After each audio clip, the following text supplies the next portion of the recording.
Are you ready, kids? Hold on. Hold on. Hold on. Hold your horses. Alright, that's plugged in. Hold your horses. Demon Lord says, aye, aye, Captain. That's good to know. Good to know there's one person that's ready, kids, as they say. The rest of you aren't ready. I'm not starting till every single viewer, yes, even the lurkers, okay, even you guys lurking that don't say anything, I'm not doing anything unless you all say you're ready, kids, alright? Nothing happens till I hear you say it. Say the words. Nothing happens till I hear you say it. Alright, so I'm going to be trying something a little different with my stream chat today. Streamlabs supposedly has this multi-chat tab. And I'm going to give that a shot, but I'm not very confident in it so far. But we're going to try it, because I'm sick of looking at two different windows. I want to just have the one window with the one big chat in it with everyone so that the Twitch people don't get neglected. But the UI for this thing is garbage. Do you guys want to see this? Hold on. I'll just turn on my desktop. I think it's this button. Yo, it's me. It's Roymond is back. I thought, look, so a few weeks ago my camera stopped working and I had to use this picture instead. And I got the camera working again for last week, but a lot of you guys seem to really like the low quality PNG. So I brought back Roymond, as we called him. And I figured what we'll do, because I need, Gabby needs bread, okay? Gabby needs money so I can continue making the game. And I figured, well, I don't want to sell out to the government, so what we're going to do for the moment, I have a bigger plan in the works, but for the time being, just to get bread, I'm going to do a sub goal for the channel for the first time, as the professional streamers do. And if we get, I think it's 20 subs, then I will actually go and properly draw this avatar and animate it. But for the moment, I'm just going to do the still image. But this is the chat window thing. This is the multi-stream window here. Now, usually what I do, I think I got one tab with Twitch on it and the other one with YouTube. That's how I usually do it. But it looks like the multi-stream isn't getting all of your messages. I'm just going to check them before I continue to decide what windows I want to use. And this interface is, I hate this. It's supposed to show, let me just double check if it's got everyone. Just start spamming stuff in chat right now. I just want to see if this shows up on this window. See, because it's got all this stuff, right? So everything's spaced out too much. I'm going to start criticizing the UI of this now. Everything's too spaced out. I don't want animation. Okay, hi Coesta. Hey guys. But I don't like that it animates this. I don't like the fact, I just want the message to show up. I don't want it animated. And I don't want, I don't know, the font's too big. I want this condensed, and there's no settings for it. And this window at the bottom where I can type stuff is too big. Okay, so Streamlabs, come on guys, get this. I know it looks different because I'm running high contrast mode, but the layout is wrong, okay? This chat message, I'm not gonna write a full-on novel in this text box here. Okay, why is it? Okay, so that sends to both Twitch and to YouTube. Okay, interesting. But this is too big, okay? I don't know what the designers are thinking here. So, all right, let's see if it shows. So, I think it does show all your messages. Okay, I think it is working at least. I just hate the layout. But I guess we'll give that a try today. I'll keep the other ones open just in case. All right, so what browser is that? It's just Firefox, but I'm using I'll show you. I'll show you just quickly. So I did some hacks to my computer to make the UI look different. So what I'm doing, I've written my own Windows theme using like the accessibility mode so that everything has these solid borders around it. and then I can pick the colors. You know how Windows has these high contrast mode? Like that, high contrast 1, 2. So I've just coded my own version that matches my desk. So I've got this brown walnut color and black, like my setup. That's literally it. And then everything is just normal apart from that. So it's just Firefox. And this is just Photoshop. And this is just a UI concept I've been trying to work on. So I haven't had much time to work on it this week. I've been editing this devlog instead. But I wanted to come back to the concept this week after I had ideated a bit more on what I want. Because there's some... I'll see if I can get a version of it that I showed you guys last. I've just kind of left this half finished for the moment. But the last version I think I would have shown you guys was... it was sort of like this, kind of. And I was trying to do this thing with window borders. And it looks bad, okay? Like, I know I tried, okay? I was messing around, I was experimenting. But this, trying to do, like, I don't know. I'm looking at it now, it looks bad. And so I thought to myself, I shouldn't need to try this hard, because I remember I was going in vertex by vertex, trying to make this cool border to house all the stuff in, to make a boundary for everything. And I don't know, like, it looks cheap. It looks like the cheap PS2 games, if you know what I mean. Like, you know the ones where it's like it's not Jak and Daxter, but it's like the rip-off Jak and Daxter. It's like, this is the kind of menu that those games would have, where it's like the team that saw, oh, the 2000s platformer thing is really blowing up, we should do our own version, and it's like just worse than the trendsetter. That's sort of how this feels to me, and that's not good.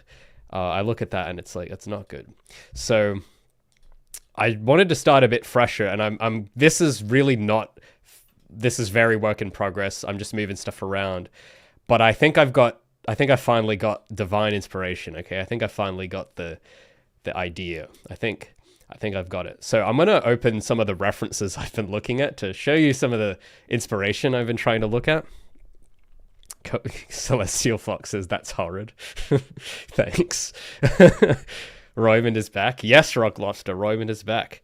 And if we get 20 subs, when we reach 20 subs, because I got to monetize this channel better, then I will go in and I'll give Roymond an upgrade and animate him so that when I'm talking, he starts bouncing around and talking, and I'll draw him a little better as well. So anyway, so the inspiration I've been looking around for, I've been looking at this website called Game UI Database. I'll see if I can just open this in a new tab. And this is kind of interesting. So it's basically like a big encyclopedia of lots of UIs. Now, browsing this has not been so intuitive because there's a certain thing I'm looking for that I can't find really. But you can browse by a few categories that are kind of cool. If I go browse all games, for instance, you can add these filters like aesthetic. So you can either choose like 3D realistic, 3D stylized, retro, low poly. You can do like abstract, Asian, Greece, medieval, ruins, pirate, Viking, urban. You can also look at like lists, tabs, scroll bars, tiles, icons, 3D parallax menus, different shading styles, like vector art or shaded or hand painted or skeuomorphic. You can even look for like symbols and patterns, like skew patterns or stripes. Like it's cool. It's just, I don't know, there's like a lot of there's a lot of games that aren't on here yet that I probably would want to look at. But they got some cool ones here, like Persona. So if you look at stuff like this, they just have people screenshotting and cataloging the menu. This is actually quite nice. I didn't find this one when I was looking yesterday, but this is really beautiful. But yeah, a lot of good stuff here, right? And so I've been trying to like pick out, I've got a bunch of tabs open here of images that look cool. So I've been looking a lot at Smash Bros in particular. I've sort of fixated on Smash Bros and Kirby Air Ride, which both have the same UI designer. what's the guy's name?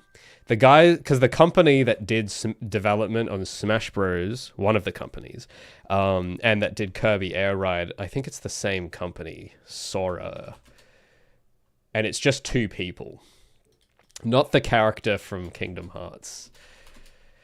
But yeah, it's like a husband and wife. So there's oh God, a freaking white person mispronouncing this name here. Mashiro Singh Sakurai. So his wife was the UI designer for Kirby Air Ride and all the Smash Bros games, and it's really good. Like, maybe, I don't know if you guys as a kid played these ones and you always kind of thought the menus looked cool, but you never understood why. Well, like, I was browsing through and I saw pictures of the Smash Bros interface and stuff, and I'm like, man, this is classic. Like, this is...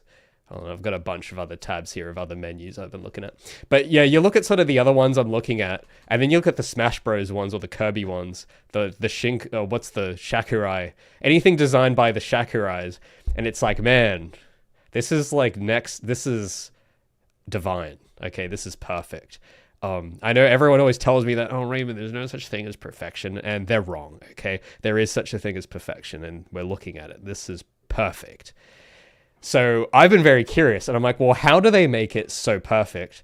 Why does it look so good? Even though it's quite simple, when you break it down, you look at it this sort of thing, and there's no 3D parallaxing, there's no drop shadows, there's no gradients, there's no any of it. It's just solid color, transparency, and just iconography and text. And this is like one of the best looking menus I remember. And I remember it as well, which is important. With a lot of these other ones, like, I've just been looking at, like, you know, like, this stuff's kind of simple. There's some simple stuff like this. There's this sort of stuff. There's this one's pretty good. And it's just loading all of these in. Like, I haven't opened all these tabs yet.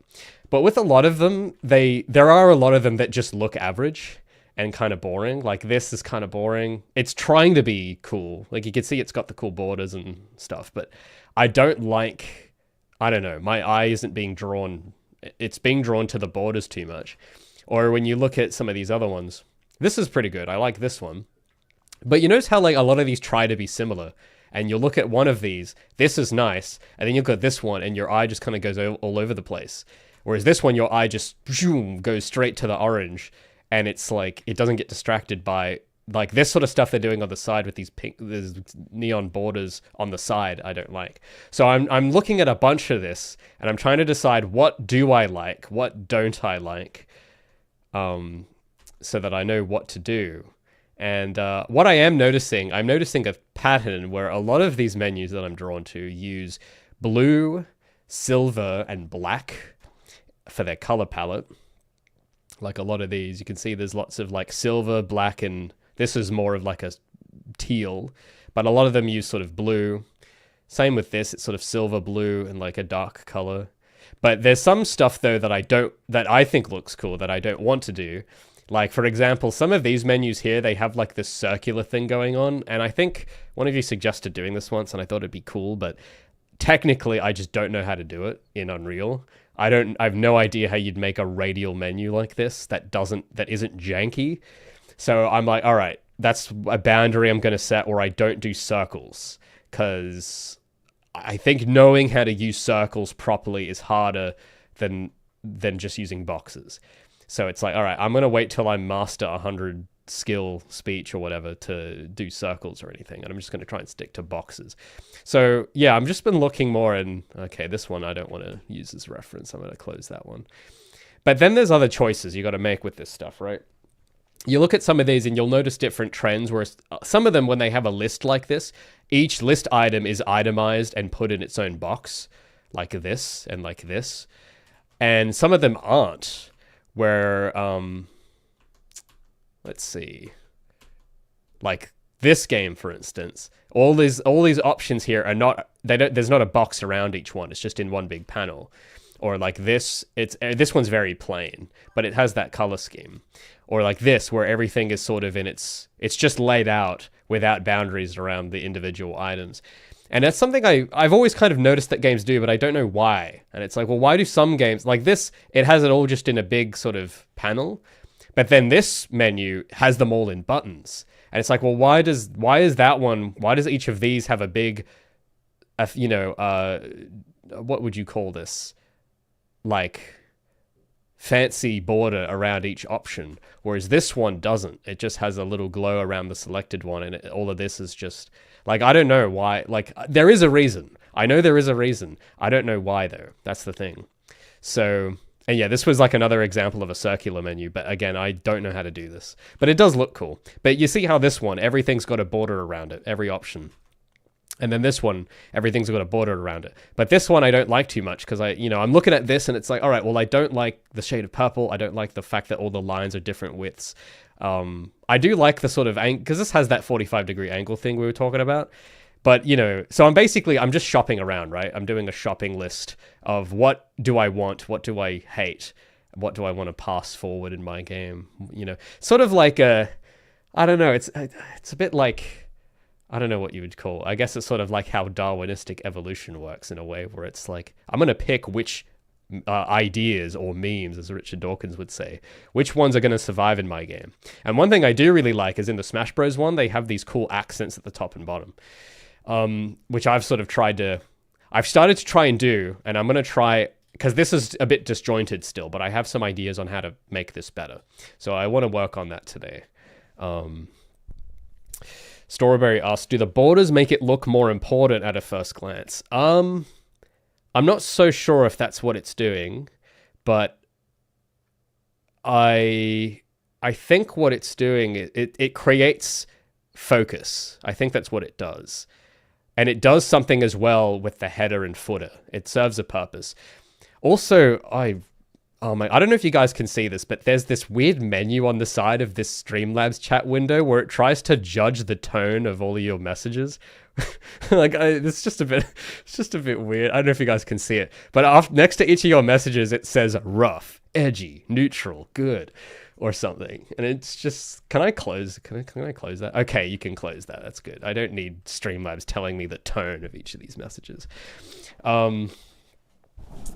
Anyway. Dragmy says, ask Nike if you can put some Air Jordans. No, I'm not gonna. I don't think we'll do that much product placement. Gang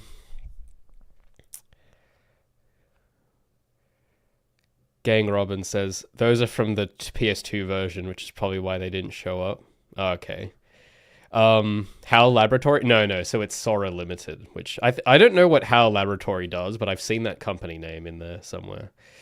Sakurai has a YouTube channel? Hold on. I gotta investigate this. He has got a YouTube channel, you say? I gotta remember how to spell his name.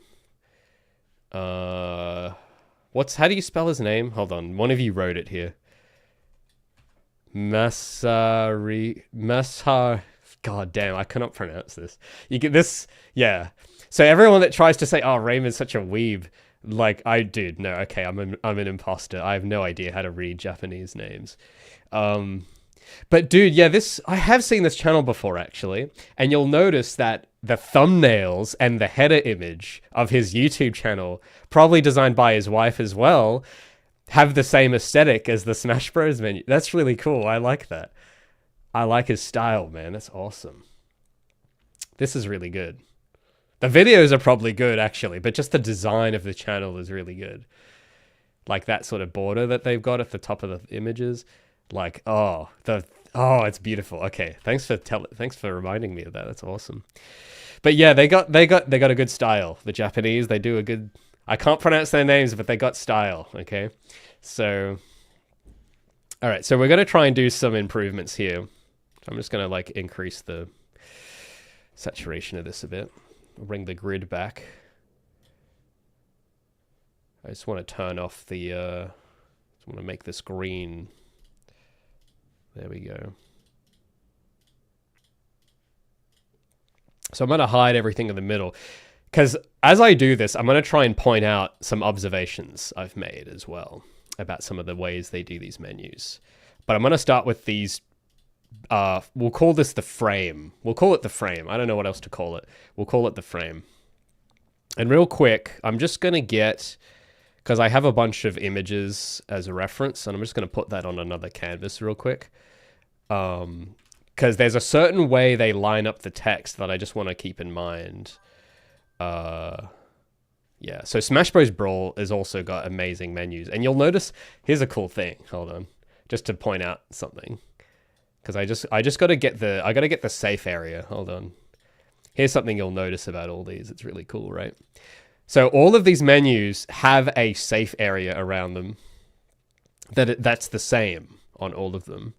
And they all are grid aligned. Wow, what a surprise. The thing I keep obsessing over about grids is going on. So if you draw grid lines around the thirds or the quarters, I think it's in quarters is how this works. 1, 2, 3, 4, or into fifths. You'll notice that the text lines up with the grid sort of where it is. I think there is a bit of parallax on this screenshot though, so it might not be exactly pixel perfect, but it's close enough. It all kind of just lines up. And this is probably something you never noticed about these menus, but that's the point. You're not supposed to notice.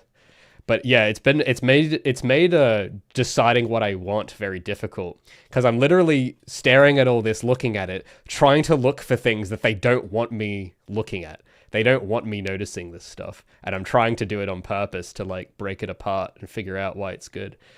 But it's meant to be secret, you know. It's meant to be invisible. But you'll notice this cool thing where like, you see how like everything just lines up. So you've got like this whole bit of menu here.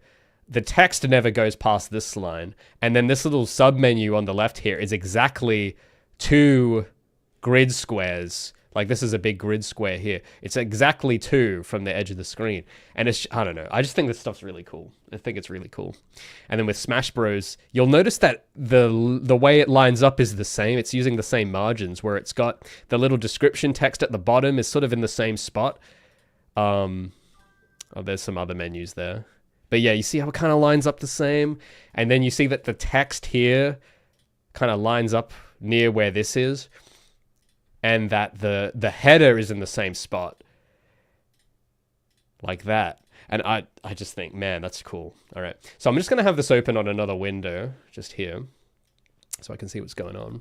I want to put this in this corner, because I want to do a similar layout. The menu should have a similar layout, because like a lot of games use it and it works, but they do it in such a way where it's kind of you don't realize that they're all using the same layout. So all right, let's get to vectorizing. So, oh, let me just move this. Not Cavern says, watching you call out everything about our game's UI is super eye-opening. Well, thank you. I think you're the first person to have said that. Most people call me schizo or autist. That's what most people call me. So I appreciate that. But, you know, I don't think I'm crazy. I think, you know, obviously these guys thought of it. So I don't know, like, I don't know why a lot of people I talk to they just don't want to think about this. They want to just, you know, they want to do the Fortnite menus. We'll get into modern interfaces a bit later. I have a whole observation I've made about Call of Duty's new menu. But I need to get some work finished first. Then we'll go into it. Oh man, this chat window is this text box. I'm gonna try. Hold on. I need to try and delete this text box because I can barely see you guys' messages here. Let me just hacker time. Let's go and inspect source and just delete this whole element. Could I move this? I just want to. There we go. It's taking up so much space. See, maybe I gotta write my own chat window CSS so I get the theming I want. I don't know. Maybe that's too far. Anyway. Roman returns. Yes, Hungry Duckling. I'm back. We're so back. Okay, now when I did that, I can't scroll chat for some reason. I gotta refresh. But when I refresh... Oh, it deletes all your messages when I refresh. Oh, that's lovely. You know what? I'm just gonna close this. I'm gonna get the old windows back. That's much better. God, that's infuriating. I think I'm making so many observations. Like this is much better, the YouTube chat window. Because I can scroll it. This text box is only one line. Like, oh my god. I kind of want to just design my own one now, but okay, I got to do the game first, okay? Maybe when I make it, when I sell the game and become a millionaire, I'll design my own streaming platform. Hold on, I just just dropped something. There we go. Kaya says, maybe I need to write my own chat window. Welcome back, Jonathan Blow. Yeah. But no, dude, that Jonathan Blow would do that, and he'd be. I get it, man. I don't blame him. I understand. I've woken up. I see it now. I see how bad all the UI is now. All right. Okay, so what I want. Just want to move this to the, because I want this to be in a specific spot.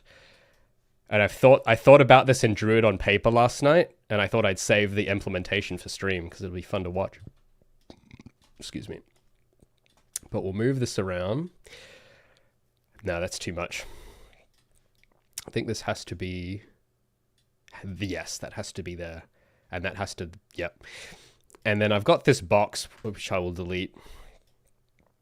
Now there's going to be a bit of, so you see I've got this description box down here. There's a specific way I want it to connect to this bottom piece. And what I'm gonna try out something. And it's gonna be blue.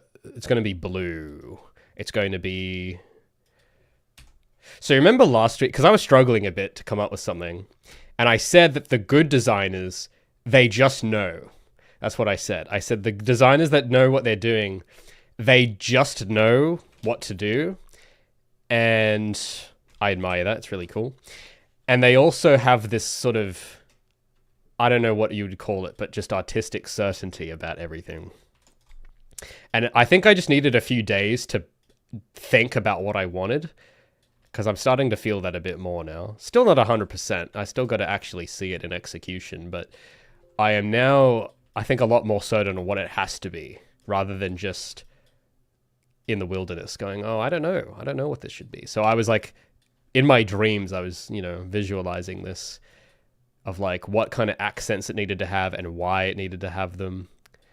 So this little thing I'm doing here with this little box, I'll try to get it more complete and show you what the intention is here. Actually, no, this is meant to be gray. There's going to be another box inside it that will be blue, but this is meant to be sort of like a 10% sort of dark blackish charcoal. And then I'll show you some references once I continue on. And then this little box, I got to adjust this a bit. I don't want the outline on this. This is just recycled from the dialog box on the HUD, but I don't want this to have an outline. And I want it to be 100% opaque. And then I'm going to move these vectors around a bit to be a certain, I want to do maybe, it's got to be a certain amount. I'll just have it line up with this first. And it's going to look, I know it's going to look bad, just bear with me. I'm just trying to get it to line up. And I'll get rid of the slant on this side. I don't think this needs the slant. Just want to light it up. What's the agenda today? To improve this, well, because I had a dream about what this had to be, and I'm going to try and implement it. That's just the agenda. And hopefully, read some super chats and, yeah, make an awesome menu. That's what I want. S says, I love Persona's animated UI. Yeah, it's pretty good. I'm not a big fan of the games of Persona. I bought one of them for research, actually. Not like, I know a lot of people say like, oh, I'm buying this for research, but I'm actually not. In my case, I actually do just buy it for research, and I don't even like the game. But the UI is beautiful. It is incredible. But I didn't like the fact that there's so much talking in the game. It's not my style. But it is stylish. The visuals are, divine. It's pretty good. Anyway, so what I want to do, I want to separate that by one grid line, and I want to separate this by one grid line. Kind of like that, I think. Or, no, hold on. Let me just think. Let Raymond cook. because there has to be a gap between these of some kind, and it has to be, there's got to be an accent that goes on here that I was picturing. I'm just trying to figure out exactly the measurements of what it should be. This is also not straight either, which is a problem. Oh, no, I don't want to, no, I just want the window to stay, yep, that's right.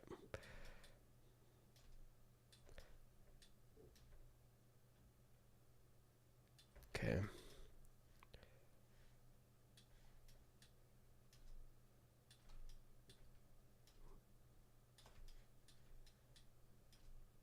So there's something I want to happen.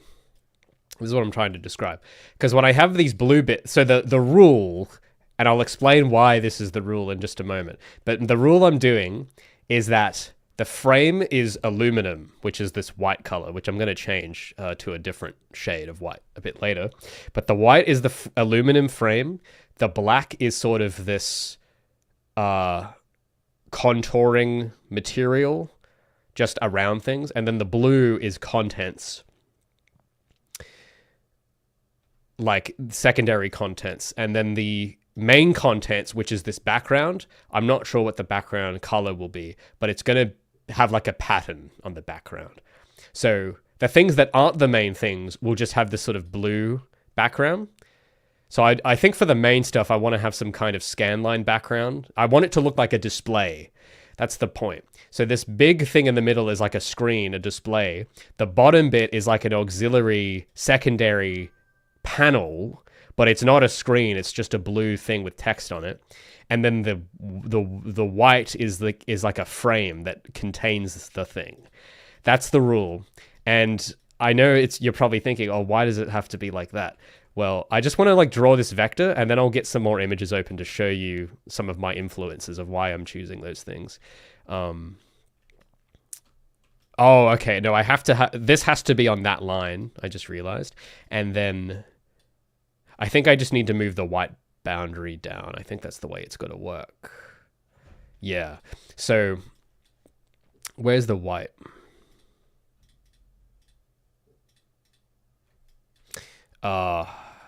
There we go. I think this has to be moved a bit. There's got to be a gap by one grid. We'll do one grid space. That should be fine, I think. And then what I'm going to do, because this is something I've seen some games do, and it's like super stylish, where they take like I gotta clean up these folders. There's a where did I put it? Then this, right? We then take this out by, I don't know how much yet. There's got to be a certain amount. I'm just going to line it up to that pixel there. And then the thing, this thing. Okay, I gotta move the vertices of this to line up like that. So you have this sort of black line. You see what I don't know if you guys see it. You see what I'm trying to do? Where you've got like a, actually, now that I'm looking at it, the blue and the black don't go so well. I think, let me just think for a sec. Yeah, no, that doesn't, maybe if I swap them around, hold on. If I do that in the blue gradient, hold on. I'm figuring it out. Again, this is just from a dream, so I remember it sort of, but it's not picture clear yet. But if I maybe do the blue here, because against the blue here, it doesn't look good. But if I do there, and then I make this text box, because this needs to have a box around it, and there's a reason why it's got to have a box around it. If I make that the sort of darker color, like that. Okay, maybe I got to pick a lighter. I think, no, it needs, I know what it needs. I got to get rid of the gradient. The gradient's messing with me. It's got to be a lighter blue. It's got to be solid.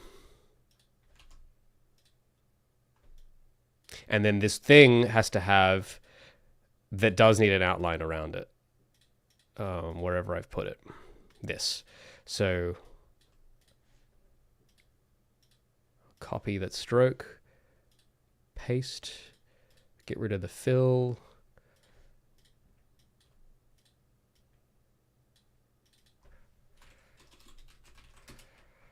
But it's a bit too thick. It needs to be 2 pixels. So you, okay, I'm still not really, I think the black's too dark now that I'm looking at it more. But what I'm trying to do, because you see how when I've got it like this, when you look at the blue, it creates this sort of stripe. Like there's like this sort of stripe going at the bottom. That's what I'm trying to do. But I think something's off about... Oh, no. Okay, no, I've got it. I know what it is. This has to be blue. But this part, the thing behind it, this thing, it's got to be white. And then the bottom border has to be... That still has to be white, but then this thing has to have a thing around it. That's what it's got to be. Hold on. So I'll just hide that. Wait. I think I'm getting there. So this has to sort of come down, and then that text has to be like lined up. I don't know, this is very rough, but it's got to be something like this. So it's not quite right, but the general idea. Hold on. I think I know what's wrong. Because this has to be there. I think this can't go across it can't go off screen, and it has to be shorter, I think. But the idea, I'll show you some of the influences now to show you what I'm thinking, because you're probably like, how does Ray know what to do and where? Like, I'll show you the thing I worked out. So on one of these tabs, I've got pictures of things. Very precise. And I think in my file explorer, there's pictures I've taken of things. So I'm going to get some images open real quick.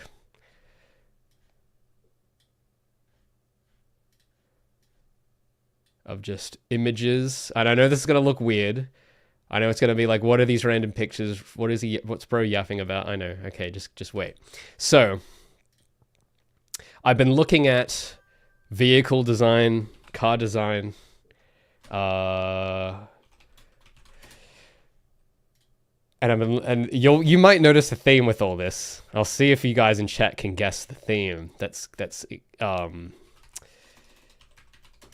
in common with all this stuff. I don't know if you guys know about this car. This is like the BMW version of the Mini. And then these pictures are from the live-action Thunderbirds movie from 2004. Now, funny fact is that these came out around the same time, around the early 2000s. And with some of the other pictures I was looking at in the UI database, I'll see if I can... I don't know if I've got them here still. But there's another... Wait a minute. There's another thing as well. Oh, what was it called? Oh. This is also around the same time period. You guys might have seen me talk about this. Oh, no, this isn't it. There's a specific... This is the box for it, but I want a better picture of it. Oh, here we go. This'll do. So I'm going to get some pictures of things, okay, that I've been looking at. Oh, this is a better picture. Open a new tab. Yeah. Because what I've been trying to work towards, I'll explain the goal, and then I'll tell you what I'm thinking. Let's open some pictures. So my goal is to figure out, because this interface, when you think about what an interface, like the word interface, what does that actually mean? Well, an interface is like the thing you touch to command the inanimate object, the device. So you've got an alarm clock like this. The interface is the bit you touch, and the thing that isn't the interface is the thing you don't look at or touch. And I'm thinking, my mission with this is to not just make a menu, like it's not just to be a settings menu, because a lot of games have a settings menu, and a lot of them look bad, right? Like, to show you what I'm not trying to do, you guys have probably bought games that have done this. I don't know if you guys have noticed this, but this always pisses me off so much. You've probably seen games that have stuff like this, right? And what you'll notice, I don't know if you guys, maybe if you've used Unreal, you will know. But if you haven't used Unreal, you won't know. You won't know what this is. But I hate this style of interface. And I know this is using the same colors as what I'm doing, but there's something about this I hate that any of you who have used Unreal 4 will know. And that's that it's using the default buttons and the default font. And like this button texture, this is just the option you pick when you can't be bothered to design a button. You just use, the Unreal 4 default button. And I don't know about you guys, but I have never played a game that used these that was good. Like, I've seen games use them that suck, and that, you know, it's usually stuff you see on itch or whatever. Like, a lot of the time, and my game included, I'm guilty of this as well, which is why I hate it, because it does look bad, and this is sort of the choice you pick when you can't be bothered to make a choice. And I think that's why I don't like it, is because it means you have absolved your intentionality. You've given it up. And it's like, well, instead of being intentional, I'm just going to not make a choice and let the Unreal default button, which is probably made by programmers, not designers, I'm going to let those guys choose what my UI is going to look like. And I don't like delegating that choice because you rob yourself of intention. So if you're like me and you kind of get annoyed by default looking UI, that's probably why you get annoyed by it, is because it means the artist hasn't made a choice. Like this stuff. You guys have probably seen these exact drop downs in a few games. It's got the yellow highlight, the like gray, dark sort of like in Roboto. That's always the black Roboto 12-point font. That's what they all do. And it's just it's lazy. So, and you might ask, oh, well, Raven, it works. Like, what's wrong with it? It just works. And it's like, yes, it just works. But like, that's all it does. It just works. It doesn't inspire, it doesn't make you like, man, I want to upload this to the UI database to preserve it for future generations. Like, no one's thinking that when they're looking at this. They're just looking at it and going, oh, this is lazy. And it tells you something about the game. Now, in this specific example, it's fine because this is a tech demo. Like, this is from the default Unreal Shooter tech demo. So it's allowed to do this because it's not meant for consumers. But stuff that is meant to sell, like this stuff, like, I don't know, man, this is not acceptable. This just looks... it looks like, I don't know, PowerPoint or something. So what I'm thinking is, how do you make a UI that looks as good as like the Smash Bros one or the Persona one, where people look at it, they don't just use it and it doesn't just work, but people look at it and they want to like copy it, or they want to propagate it or preserve it and upload pictures of it to the UI database to preserve it because it's that good. Like, that's awesome. That's really cool. And I realized to do that, you have to be thinking more than just about the menu. You got to be thinking about the whole experience of the whole interface. And so what I'm thinking is, I'm looking at devices like this, and these are things that I've seen in my real life or things that I own. Like, I have a clock just like this on my desk. And, my dad used to own a car like this. And, this is from a movie I watched. And, it all has this sort of design stuff, right?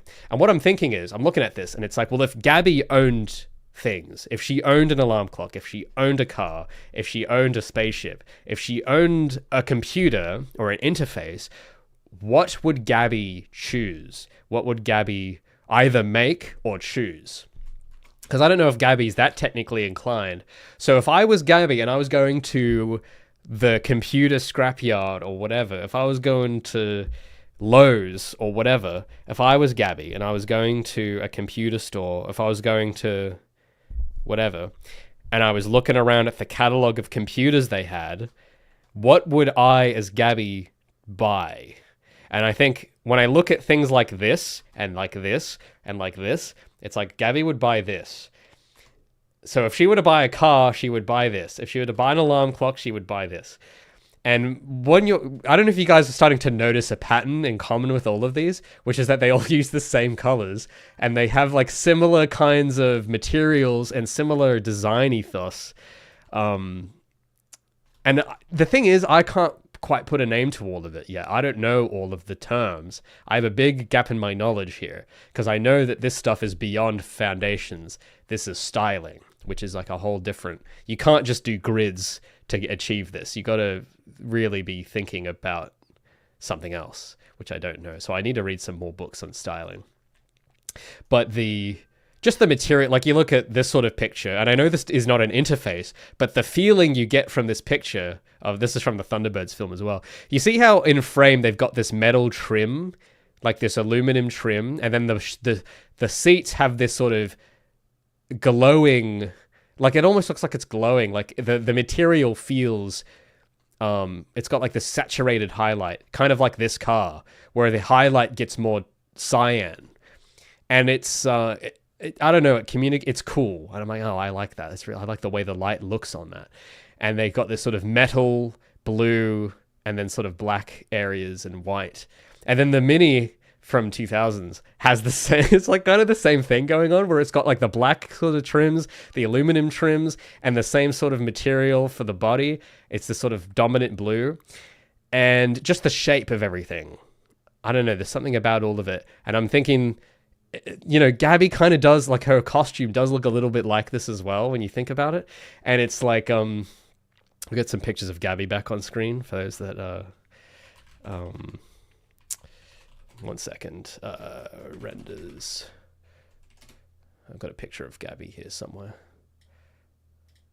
Like when you look at, like you kind of, it kind of looks like when you look at this, when you look at this, when you look at this, and when you look at this, it kind of looks like it belongs together to me. I don't know if it looks like that to you, but to me, I can see a link between all of them. I can see an interlinking thing that they all share something. So I got to make it kind of look like it all belongs. So, and what I'm trying to do, looking at all this stuff, is understand the rules, like understand why they've chosen, like why does this car have a black trim on the bottom? Why does it have metal trims on the lights? Why does it have a white ceiling? Why does this clock have a black boundary separating the sort of silver from the blue? Because that's, I don't know, it's something that it seems to be going on where you'll notice, not with everything, but you will notice this sort of thing where they're using colors to separate the materials. There's something going on with that.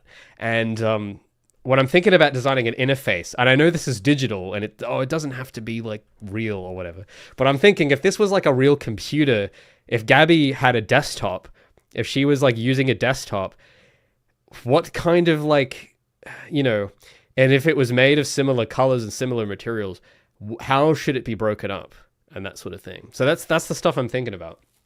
So I'm trying to think in terms of like, for the header and footer, if this was the equivalent of this physical material like this clock, how would you divide it up the colors? Where would you put the text on the bottom?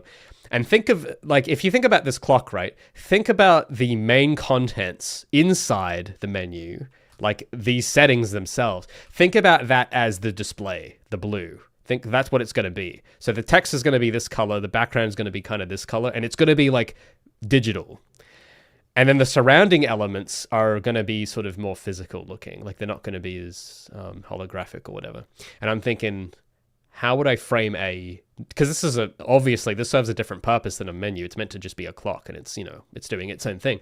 But I'm thinking if this had to be a menu on a screen, what would you do? That's sort of how I'm thinking about it anyway. So yeah. S says, in my head, I'm thinking like 2000s industrial design. Yeah. I mean, well, let me look that up. 2000s industrial design. And I don't know. When I think about the reason I'm doing this era, firstly, I grew up with it, but also, because you might think, oh, well, Raymond, like no game is doing this now. Like, oh, you're like this kind of laptop. Gabby would own something like this, except she would pick a white one. Like if there's a white version of this laptop, this is what she'd pick. With these big thick keys on them, and the font would be a little different, but it would kind of look like that. Like that's really cool. And I'm doing this because modern games don't do this, right? You look at modern UIs, and you might look at those and go, "Oh, well, Raymond, you're putting in too much." You don't have to like go that hard, but you do. Okay, you do, because what you want people to look at your game in 20 years, and you want them to look at the interface, and you want them to say, Man, he didn't have to go that hard for the interface, but he did. You ever find that when you've got a really good piece of media, that's what they always say. Like when you listen to like a good song or like the menu music from Smash Bros. Brawl or something, it's like, man, they didn't have to go that hard with the soundtrack. And it's like, except they kind of did have to. They, like, if they didn't go hard, then you wouldn't care about it. You wouldn't remember it, right? So you kind of do have to go hard. And I want to show you the opposite of what I want. This really pissed me. This annoys me so much. And why isn't the web browser loading?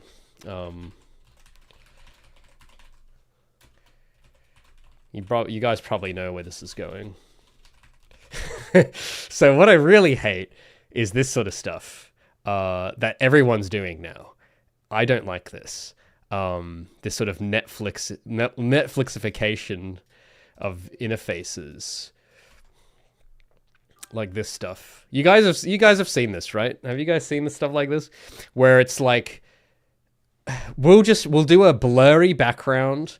We'll do like, and then we'll do the thing where we have the out of focus picture as the thumbnail, and then we'll put text on top of the picture so that there's no visual hierarchy of what you're meant to be looking at. Like this annoys me so much, this ground war button. And it's like, am I meant to be looking at the guy's bald head, or am I meant to be reading the word ground war? I don't know where I'm supposed to look.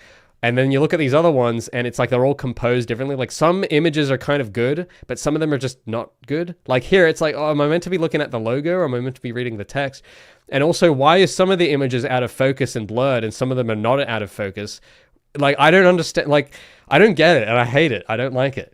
And it also, what annoys me about it is that I don't know where I heard this from, but it wouldn't surprise me that I heard this thing where apparently the people they get to design the menus for Call of Duty and Fortnite, they hire the same people that design Netflix. It's the same designers that design streaming interfaces.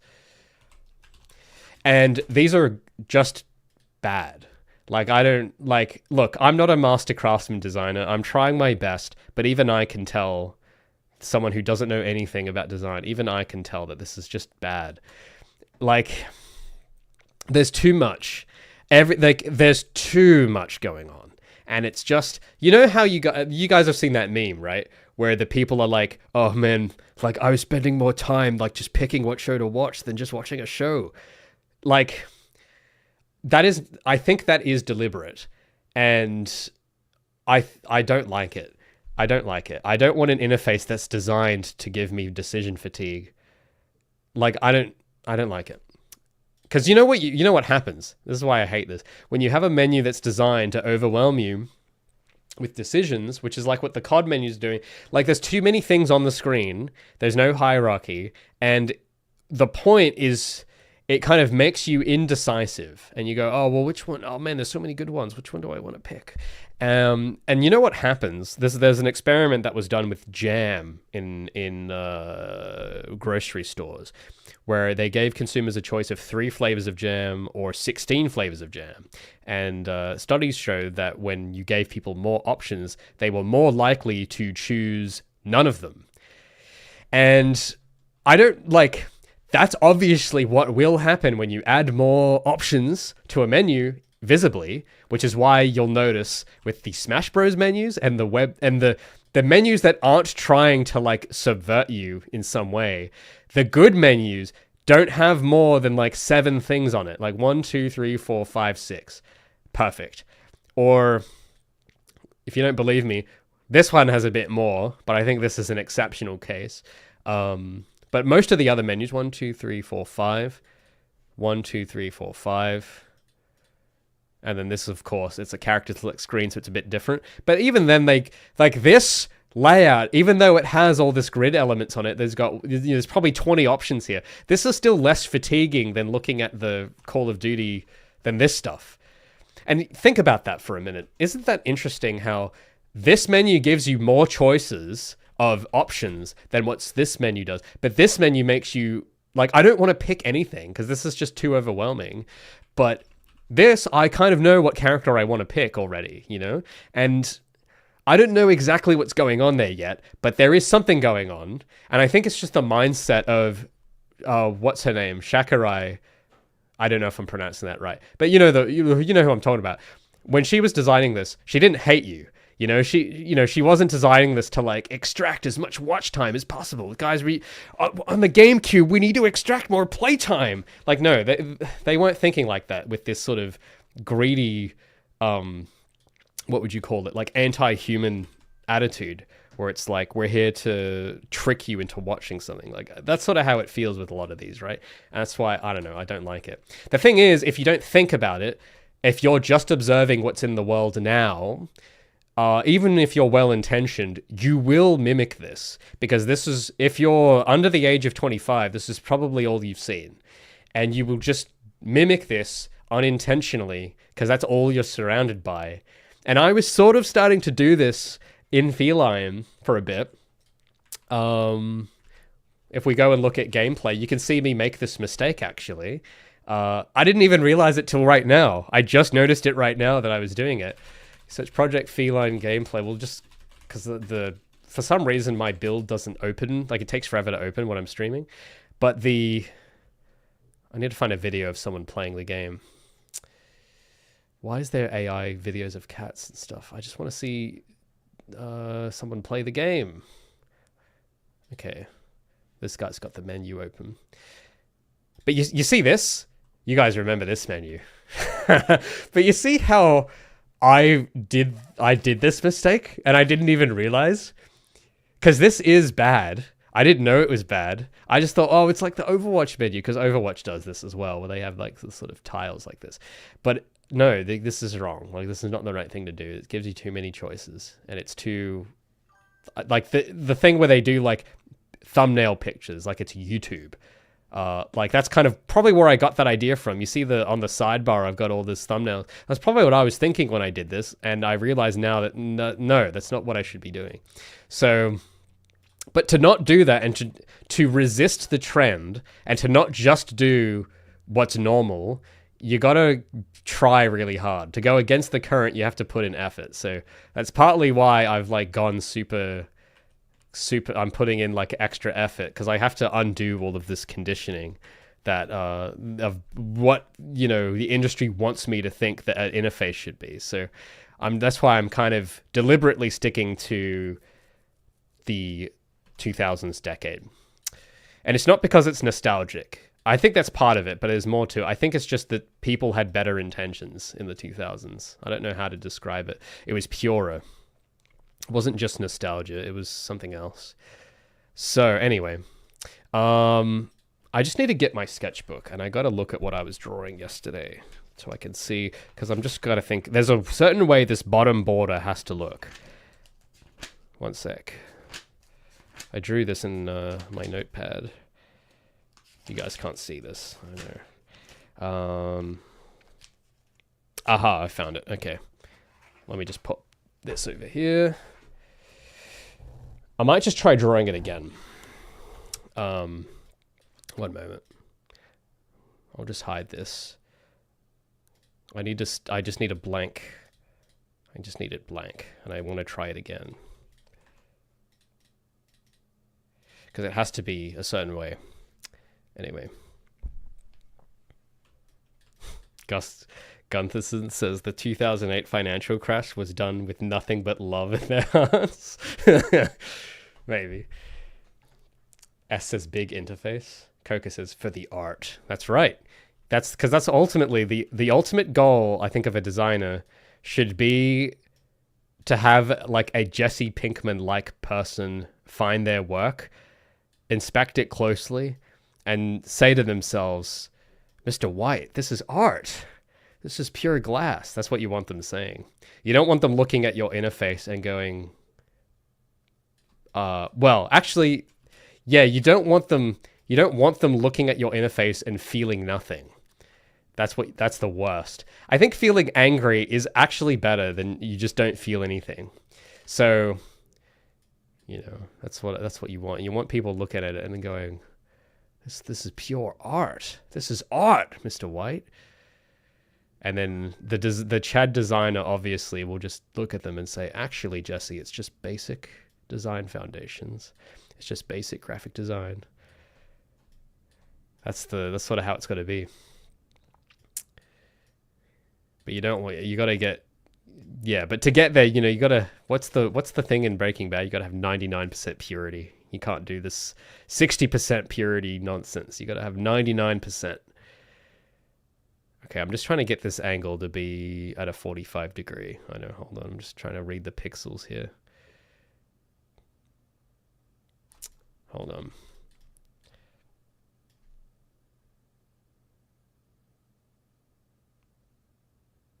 Oh, that's... I don't know if I can get it exactly right. I'll fix that angle a bit later. But what I was thinking, I think this... Hold on. I think I've got it. All right. So this has to come down. I'm just going to put this down another line for a sec.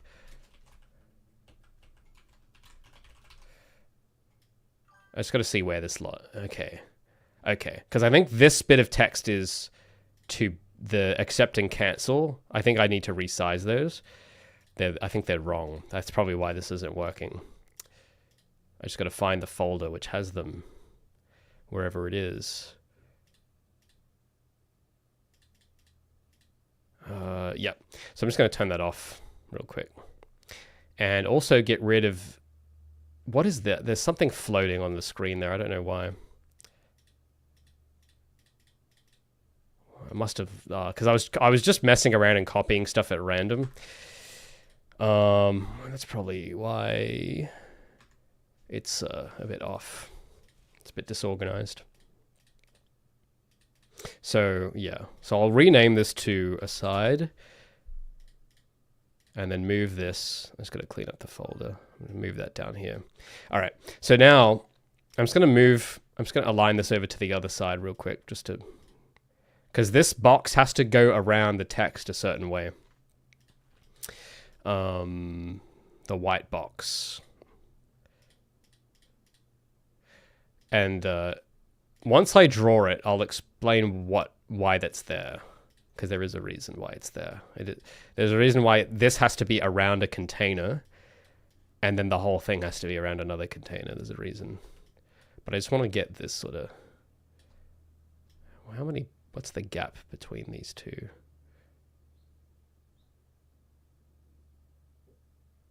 Okay.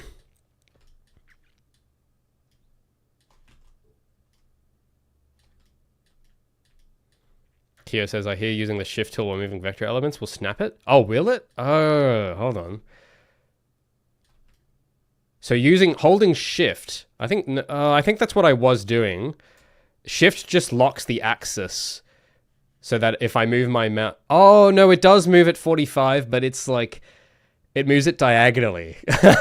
So, not quite, but almost. So it's technically kind of... It does do it, but not exactly. I think it's just literally a pixel off. I just eyeballed it, and I think it's just a pixel off. Maybe two... Make that 2 pixels off. Okay, that's actually perfect now. Okay, brilliant. All right, see, I can do it by eye. I can just eyeball it.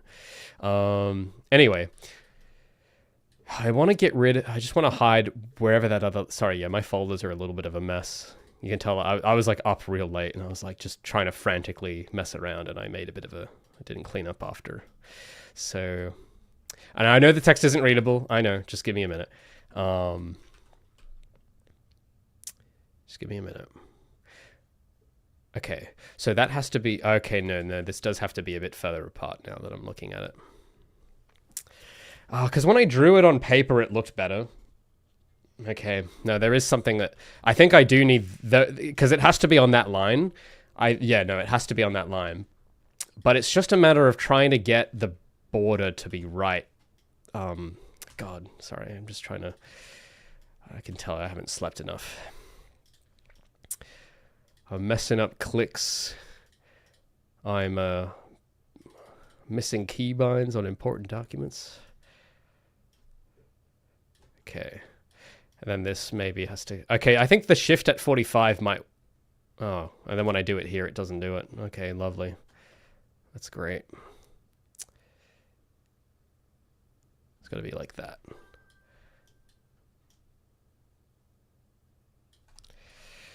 Okay, that's better.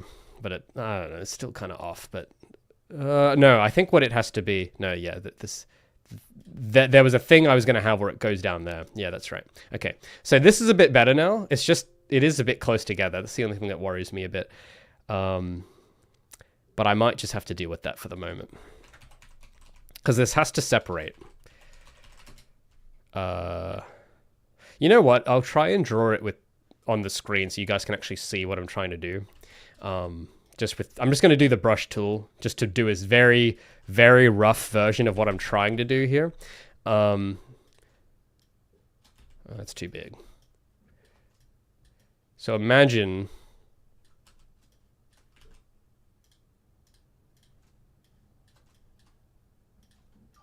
So imagine it's like that. And then you've got... Excuse me. Then you've got like another...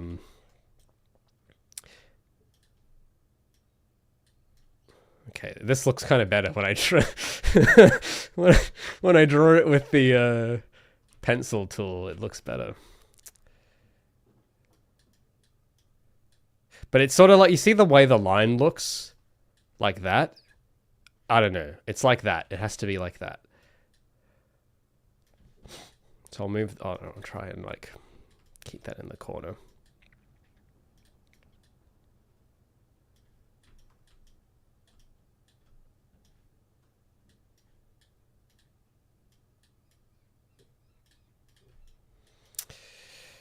Oh, no, it's covering too many... Hold on. I want the brawl menu. Yeah. Just move I just gotta move these. Images are a bit of a mess. Yeah, we go.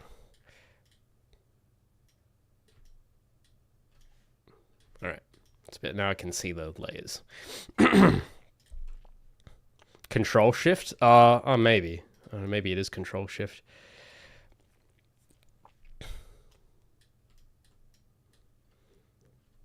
You gotta just believe in yourself. I mean, yeah, true. It is true. You gotta just believe.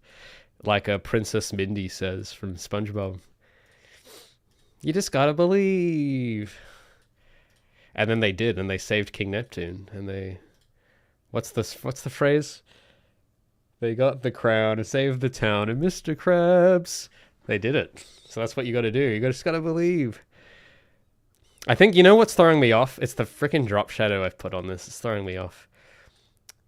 Ruining my groove. It's gotta be different. I'm just gonna do a big color overlay on this too. And make this just gray for the moment. Alright. Now, this thing at the top. I think maybe there's too many lines. Maybe that's the problem. Is that this actually should be 2 lines instead of 3. Actually, yeah, man, that looks way better. Yeah, okay, it should be 2 lines, not 3 lines. That's what it had to... Because the thing that's annoying me... This is what was annoying me, and I didn't know how to explain it. But like there should be an equal distance between the top and the bottom of like... I don't know, this is not making any sense, I know. But you know, like at the top...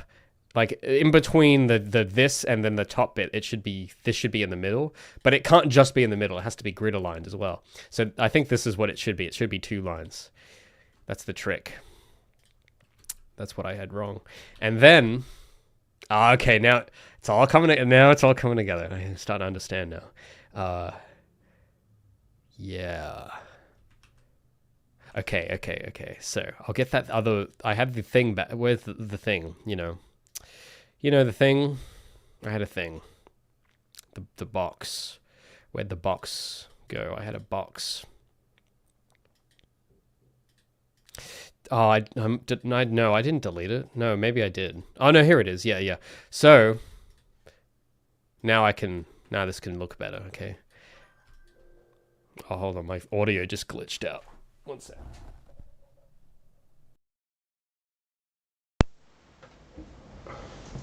Alright, can you guys hear me? Sometimes my audio interface goes out of sync and it starts making this whirring sound. So hopefully you guys... Okay, my mic meter still says something. Can you guys still hear me? Man, maybe not. If not, it's gonna be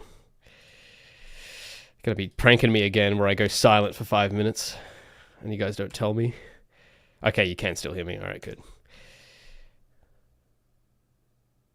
We hear you, but that was scary. Wait, did you guys hear something? What did you guys hear? Did you hear the interface glitching out too? Because I don't know. It's some. I'm using like a Focusrite solo audio interface, and it's good, except every so often it like goes out of phase, like every few weeks, just for a few minutes. I don't know, and it solves itself when I unplug it and replug it back in. So I don't know what's going on. Oh, it switched to Xbox mic. Okay. I'm just gonna put some music on real quick because I've noticed that sitting here designing in silence is hard. You guys won't be able to hear it because this is copyrighted, but I need my juice. Okay, my brain is starving. I'll put on some Sonic Riders, some epic music. We'll get the stage music. This program's called Music Bee, by the way. Really good music player. I stopped doing music streaming a while ago because I hate getting Spotify premium ads all the time. And I just thought, you know what? I'm just going to buy music. So just buy CDs and rip it. That's what I'm going to do.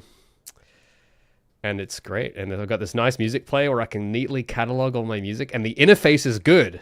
And you can skin it to what you can make a custom skin for this too. So it's like amazing. So I'm just going to put some tunes on. I can't sit and design in silence. But yeah, unfortunately, I'd love to broadcast this music, but I don't have the rights to. So that's a shame. But, you know.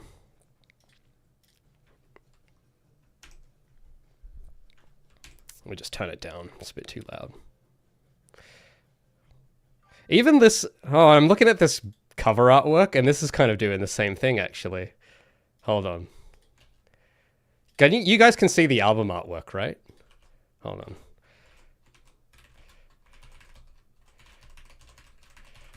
I'll get a bigger picture of it. The album cover for this is actually kind of similar to what I'm doing. I just realized. Oh, that's so cool. Like this album, hold on.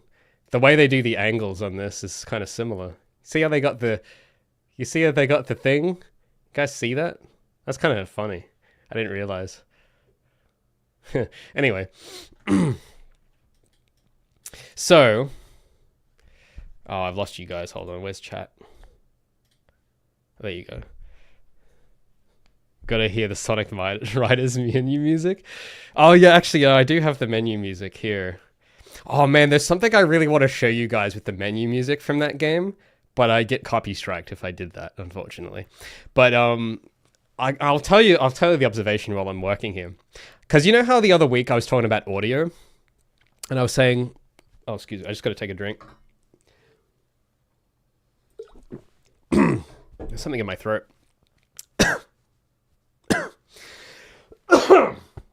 Anyway, so you know how I was saying with audio, how good audio is mixed in the mid-range to sound good. And if it sounds good in the mid-range, then it sounds good on anything. So I learned something interesting about Sonic Riders soundtrack, and that's that the menu music, for those who haven't heard, it's really good. But for those who have heard, you'll know the music. You'll know the one I'm talking about, where it's got the strings and like the beats in the background.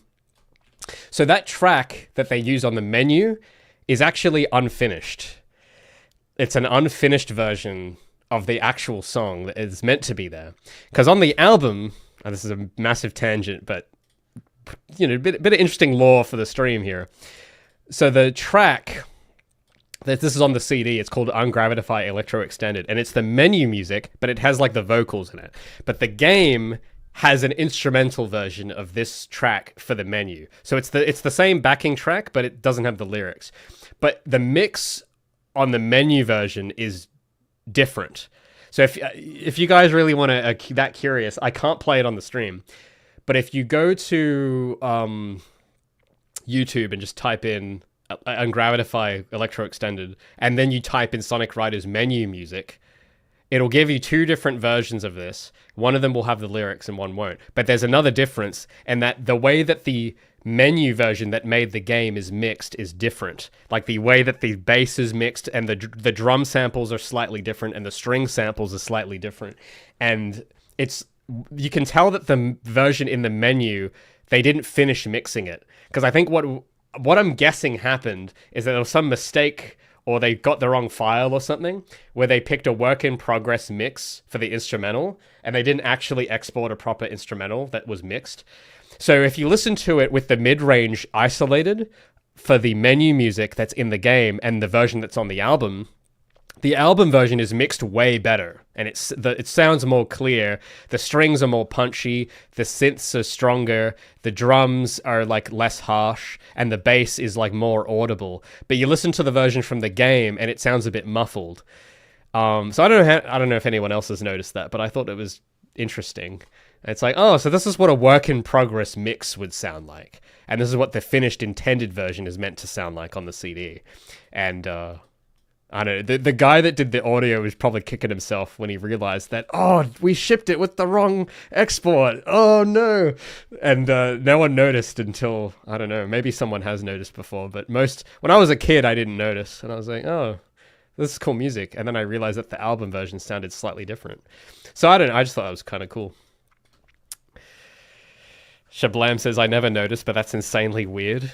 Yeah, it is kind of... Well, I mean, maybe it's not so weird, you know, maybe it's just a fun little, you know, human error.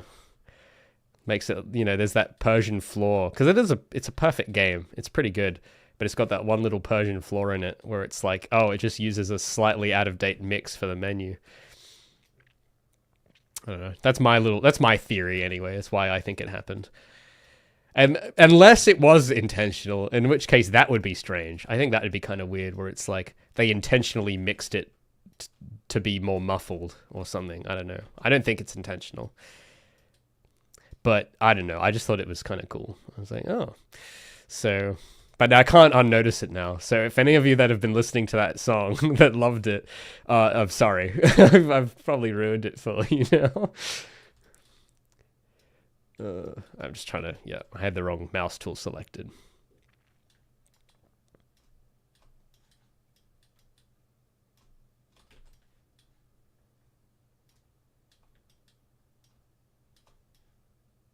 Okay, so I don't know if you guys can start to see now what I was trying to do this whole time. You see, this is better. You guys see? I don't know if you guys can tell, but this is better. It just is, okay? Refuses to elaborate.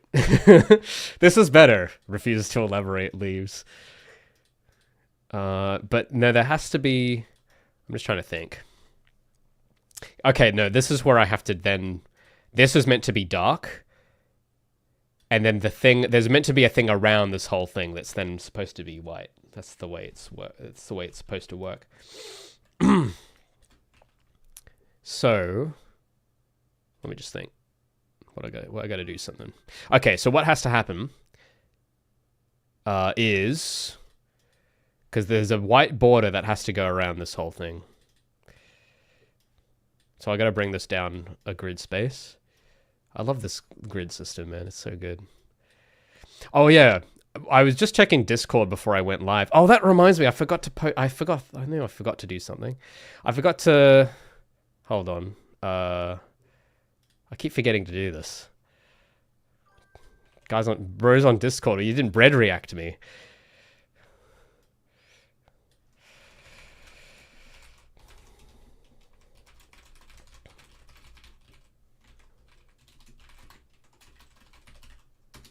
There we go. Oops. Okay, let's see how quick it takes someone to bread react to this. You guys always do this. You always give the bread reacts every time. Let's see how long that takes. I keep forgetting to ping it. Sorry, I'm just... There we go. We got it, boys. We got the bread. Yeah! Awesome. That's great. It's an amazing feeling. I keep forgetting to post there because I don't know, I'm just not using Discord that much anymore. Sorry, guys. I'm really starting to, like... The more I look into design, the more spiritually, like, old I guess I'm becoming. I'm like, I'm starting to notice that I'm having a sudden urge to read newspapers now. So I guess the more Ankh status I'm becoming, the less time I'm spending on Discord. So Forgive me. Forgive me, guys. Dat Sam says, I never realized there was a Discord. Well, me neither, it seems. I keep forgetting it's there. But no, because I want to kind of move away from it anyway, and I want to... Well, once I get the design down, I'll be able to then just have the website up and use that instead, because I want to change the community. I think, I don't know, I'm starting to think more about... Because I remember doing the Discord like this just because that's what everyone was doing in 2019 or 2020. But no, there's and this isn't personal, okay? This is not because of the users. I just don't like the system. I don't like Discord as a thing. I don't like the layout. I don't like the interface. I know I've got a skin on it, but just in general, the way that everything's laid out with text channels and it's meant to look like a text message, I don't like it. I don't like how... Like, you can tell I barely use it, but I've seen people that have like 100 servers on this sidebar, and I just don't get it. I don't understand how you can keep track of that many things. And it's just noisy, you know? Like, with the default settings, it's just pinging off every few minutes, and you get... I don't know, man. I can't handle it. It's just too much. Like, I don't want to... If I'm in the middle of work, I don't want to be notified. Okay, I want it... You know, that's why I've always got the red mode, the do not disturb mode or whatever it is, so it doesn't make noise. And I'm like, man, and it actually makes me not use it more, because it's like, I know what the platform is trying to get me to do. It's trying to have it me so I've got all the things turned on, and so that I interrupt whatever I'm doing at any time, and I don't decide, where Discord decides what to do with my time and not me, and I don't like it. I don't know if you guys ever have that as well, where you're in the middle of something and then you hear the noise, you know, the Discord noise, and then the thing you were in the middle of doing, you're now not doing. Like that if you're trying to develop a game, I think if you're a normal person, that's fine. If you're a gamer, that's fine. But if you're trying to make a game, that is torture. It is actual torture to be constantly boop, boop, boop, boop, every 5 minutes. And you don't get anything done. Okay, it's a huge distraction, and I don't like it. So that's why with this website I want to have, which I want it to use this design. I want it so that you visit it on your terms. It isn't going to be bombarding you every 2 minutes with every time someone makes a comment. It's going to be like, boop, boop. I want it to just, like, you visit it every Friday or whatever time you decide, and then there'll be something there, like, once a week, some new update or a blog post or something. And that's what I want. That's how I want to interact with people. I don't want to interact in a text message thing like this. Because then also, the stuff I was going to bring up about design books. I was telling this guy about this. We were talking about the grid book. The thing that's annoying is that there's some stuff I'm writing here about where to find books. But if you join the server a year from today, you will never see this message.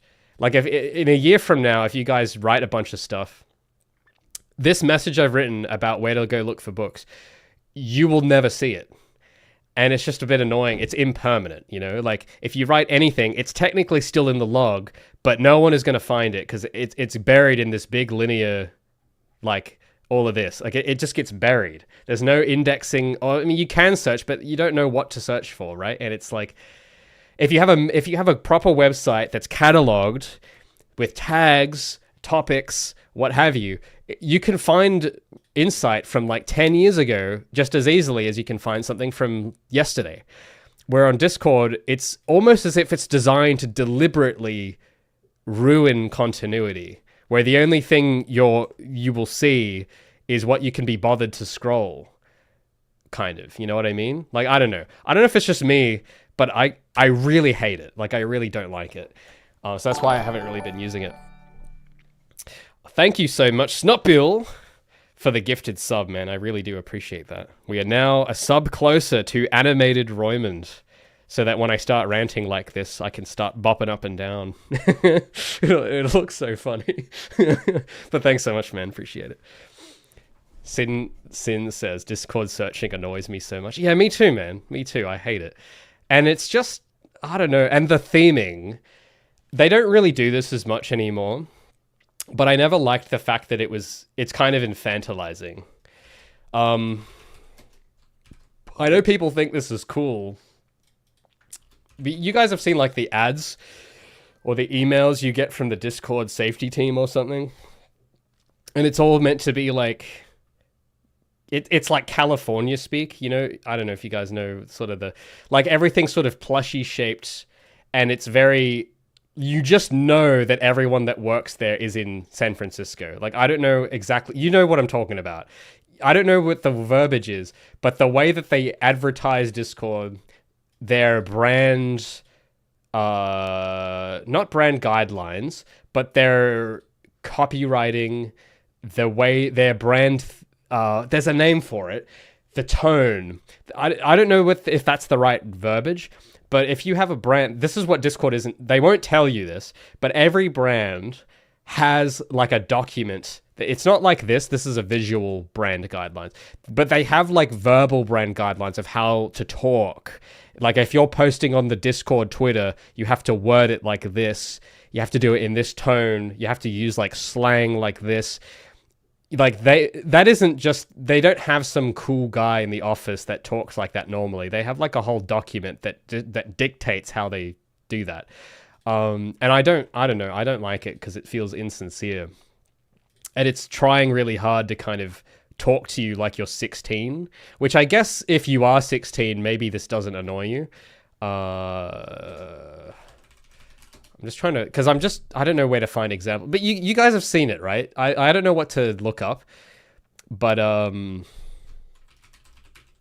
why am I typing YouTube into Google? You can tell I'm a boomer now. I'm typing in youtube.com into Google search. What's happening to me, guys? What's happening? What the hell is this? Oh, man. Is this what YouTube homepage is now for the normies? What's going on? What was I going to type in? I was going to type in Discord on YouTube because their YouTube channel is... What the hell is this? No, I just want their YouTube channel. Yes. So they don't do this as much now, but like their old videos used to do this, and it rubbed me the wrong way so much. Where it's all quirky and fun and chicken nuggets. Oh my god, guys. And all this rainbow stuff. Like what's going on, guys? What's going on? And like the Comic Sans and haha funny. Like it's that kind of unserious. I don't know. Like maybe this is some people like this. That's fine. Okay. If I'm on a messaging platform, especially ones that publishers use or something, because this is why I have a problem with it, is that a lot of people want to use Discord for business. And it's like, I'm not doing business on the platform that talks to me like I'm 16 with like, I don't know. What are they? You know, the way they talk? I don't know. I didn't know how to... There's a video where they have it in text. I don't know what all this is. Where it's like, you know, it's like, hey guys. And then we got this random animation. And then it's like, it's very like, I don't know. It feels like Rick and Morty, San Francisco, Adventure Time. That's the sort of energy I get.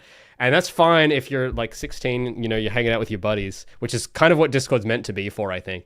But if you're like older than 16 and this is the platform where you're getting messages from people that are like have business proposals or something, it's just, it doesn't, like, it's not right. You know what I mean? Like it doesn't belong in the same area. And I don't know. Sorry. I don't know. I forgot what I was trying to say. It's probably not important, but you know, it's, I don't like that it treats me like a child. That's what I don't like pretty much. I want it to talk to me like I'm, like, you know, an adult. That's it. That's all I want. Kind of like how old Windows UI, like you look at Windows 95, it's serious. But then you go to modern Windows and it's like, you know, when you used to log into Windows, it's like, oh, make a user account, make a password. And then now it's like, oh, we're just getting things ready. Just one moment, please. And it's like, okay, we don't need all this fancy language, okay? We just need, you know what? You just need Latin text like this. That's all you need. No, but you know what I mean, though. It's like, it's too casual. It's too casual. That's what it is. Anyway, I don't like casual. I like serious. I like when the platform talks to me and it's 100% serious. It's unironic.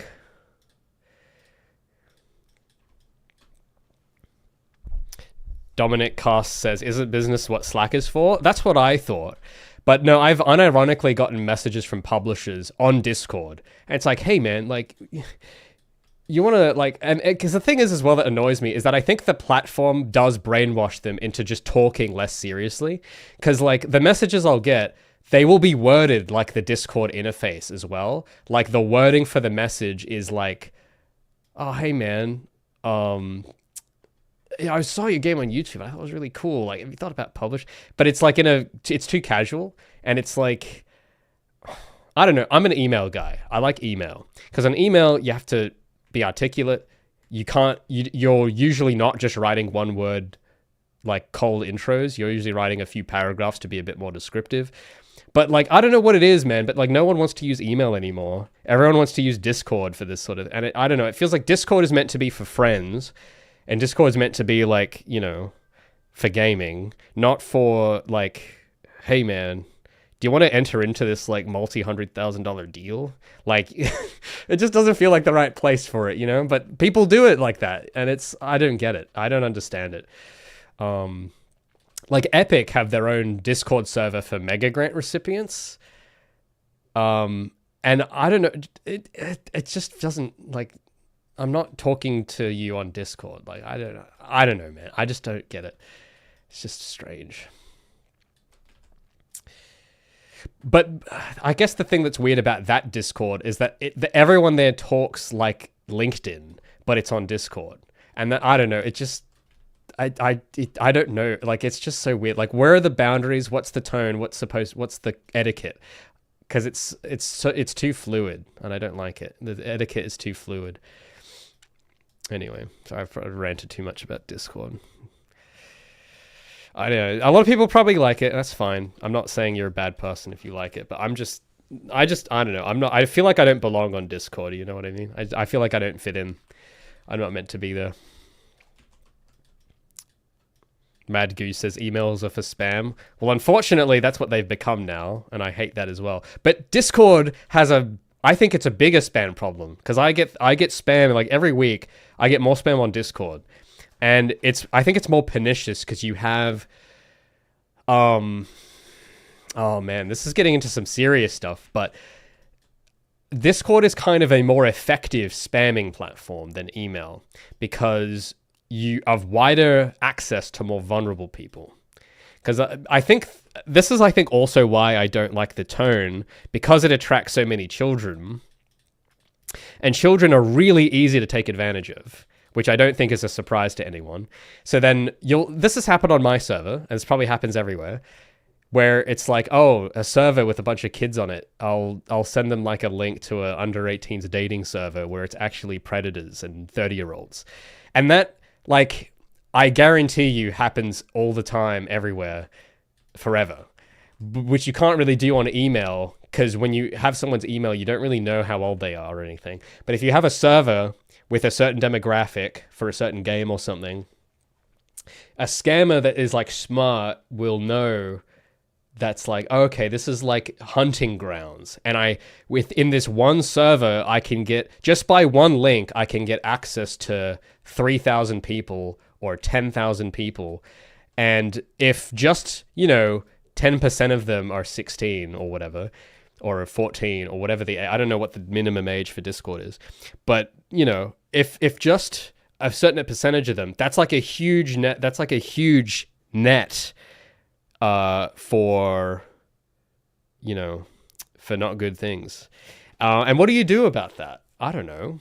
How do you defend against that? Well, you can have a mod team, but that's like overhead, because then, you have to have people watching it all the time, which I never liked either. And you have to be checking it all the time. And it's just stressful, man. And it's like, oh my God. So just to be able to talk to people, I got to have all this overhead and upkeep. Like, it's just, I don't know, man. It's so overcomplicated, right? And it's dangerous. And it's like, maybe humans weren't designed to be in servers of 100,000 people. You know what I mean? I don't know. Maybe the human brain wasn't designed for that. Anyway, but I don't know. What do I know? Sorry, I'm just sort of messing around with this. This thing where the box is this. This is annoying me. Hold on a minute. This has to be lower. This has to be lower. So yeah, that's another reason why I want to migrate away from that and have it all on this cool internet website zone where I think it solves having your own website. I think solves a lot of those problems too, because you're not being bombarded with notifications. You are less likely to just get into pointless arguments with people, I think. And you are not getting groomed as easily, which I think is a good thing. And if you have a scam, like if you have a comment section on your own website, which I'm looking into, there is more mechanisms in place to just stop spam from being there. And you can do it, there's, I don't know, it's easier to handle because it's less, you can probably have some kind of dashboard and just see all the comments at once rather than whatever Discord does. And I don't know, it seems like more effective at that, at doing its intended goal. So I don't know.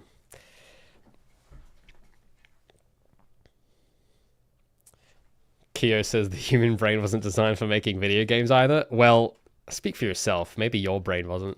I think my brain was, but fair enough. But I don't, because there is a sociological thing. I don't know if you guys heard of Dunbar's number. The human brain is actually not designed to handle more than, I think it's like 120 relationships. Let me just look that up. Let me fact check myself. 150, that's right. So 150. The human brain is actually not evolved to know more than 150 people at any time. So that's why, I don't know, me personally, I've never been a huge fan of these servers that have like 10,000 or 100,000 people, because I don't mind the size, actually. It's the fact that it's that big and it's in the format. It's the same format that you'd use to message your friends with this sort of text message field. And it's, you're incentivized to not write big paragraphs like I do. You're incentivized to just do like one message memes or something.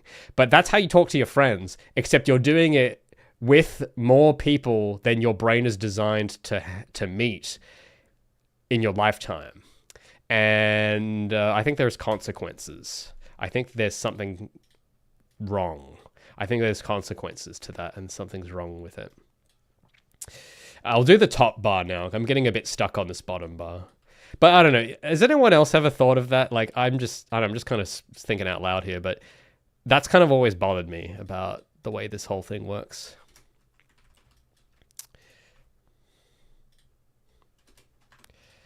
So I don't know. That's why I think these sort of more smaller atomized websites that used to be around, I think it's the future.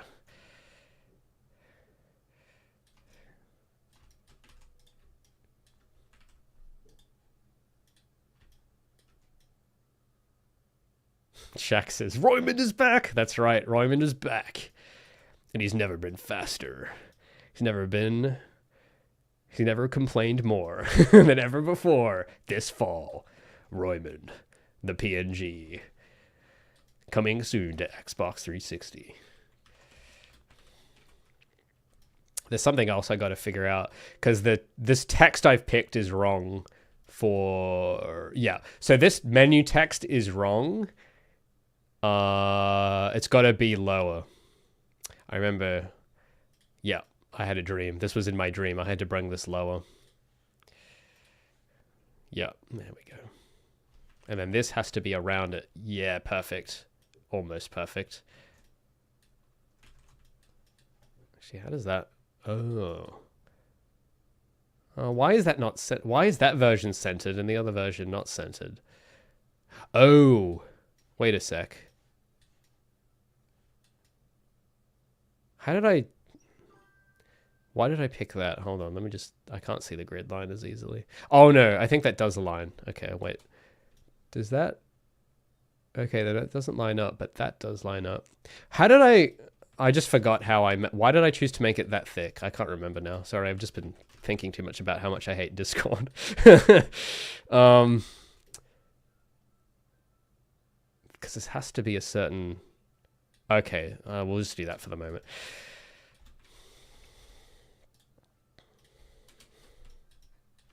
And then... Oh, I had this, that's right. Oh, and then yeah, this has to be back here, and then that has to be, yep,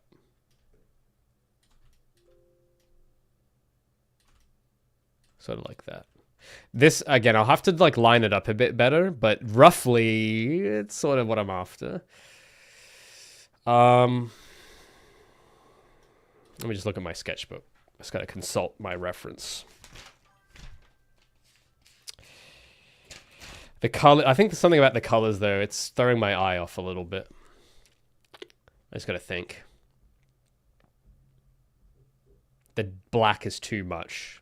That's for sure. Let me just think what has to happen next.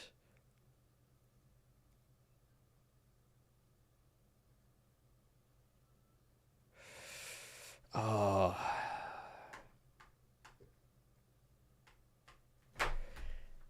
There's something about the bottom border that's wrong. I can't put my finger on it. What is it? This, like, the fact that it's just a big white block is wrong somehow. I just know it. What is it? It's probably staring me in the face. I just can't, okay, no, I think I'm under, I think I know. I think I know. There needs to be, also, why do I have two of these?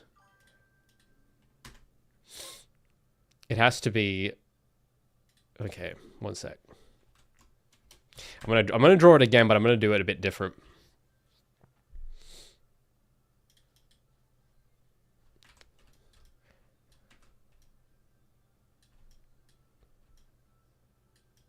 Cosmic says, what did you dislike about the previous UI that led you to change it?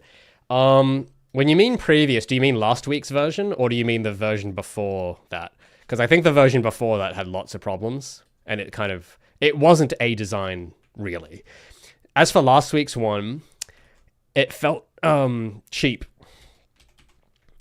And there was too much blue. Like, I took a picture of it. Hold on. I'll get a screenshot.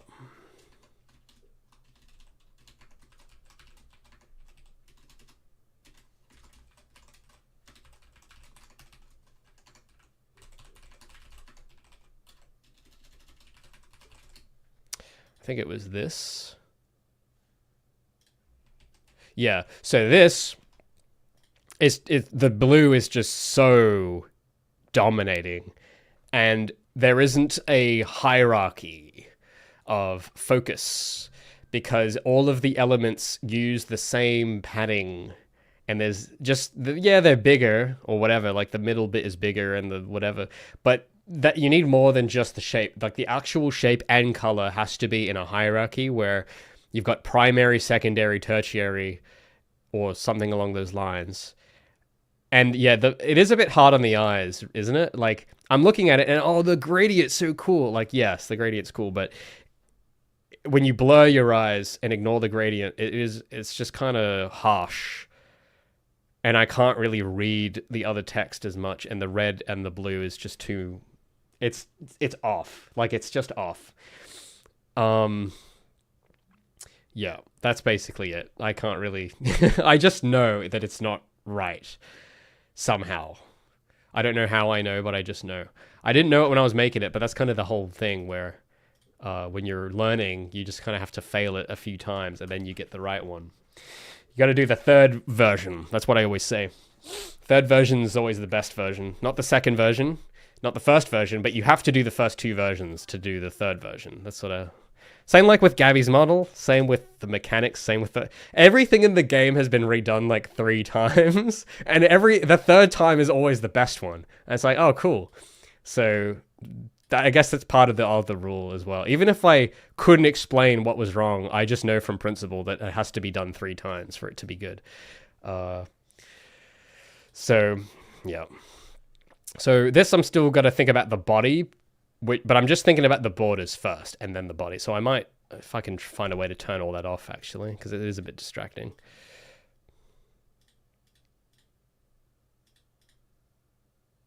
If I could just find...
Oh, sorry guys. Did that happen again? Hold on, hold on. Oh, sorry. Oh, no. There's some keybind I'm pressing that's muting it. I don't know what it's doing. How? Sorry. That happened last week as well. Oh, man. Alright, sorry. I was in the zone. I'm sorry, guys. I was thinking too hard. The police are going to come for me now. They're going to say, Raymond, you've had a bit too much to think, buddy. You've been thinking too much. We're going to have to throw you in. We have to arrest you, sir. You've been thinking too hard. That's probably what's going to happen. Yeah, I was in the flow.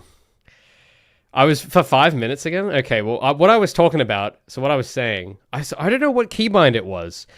There's something I'm doing where it's accidentally hitting the mute thing. Anyway, so what I was saying was that I have to clean up my folders. I kept repeating that to myself 20 times. And then I said, the boundary, there's a rule that this clock is doing, that a lot of this other stuff is doing, where the blue and the white don't touch here, and it's separated by black. So I want to try out that where I've got the box here in black, and that in blue. You know, I can't remember the wording now, but just watch, you'll see.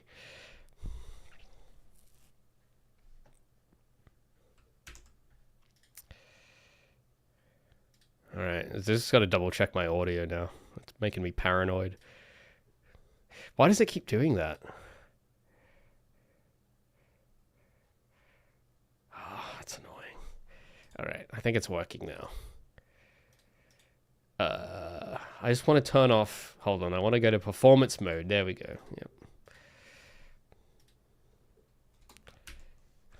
Committing thought crimes? No, I wasn't. I was thinking good thoughts, okay? I was thinking pure good thoughts. At least we don't have the Xbox mic. Although, if you guys really want, I could bring back the Xbox mic. Maybe I make that a sub goal. When we get 100 subs, I downgrade the microphone to be the Xbox mic.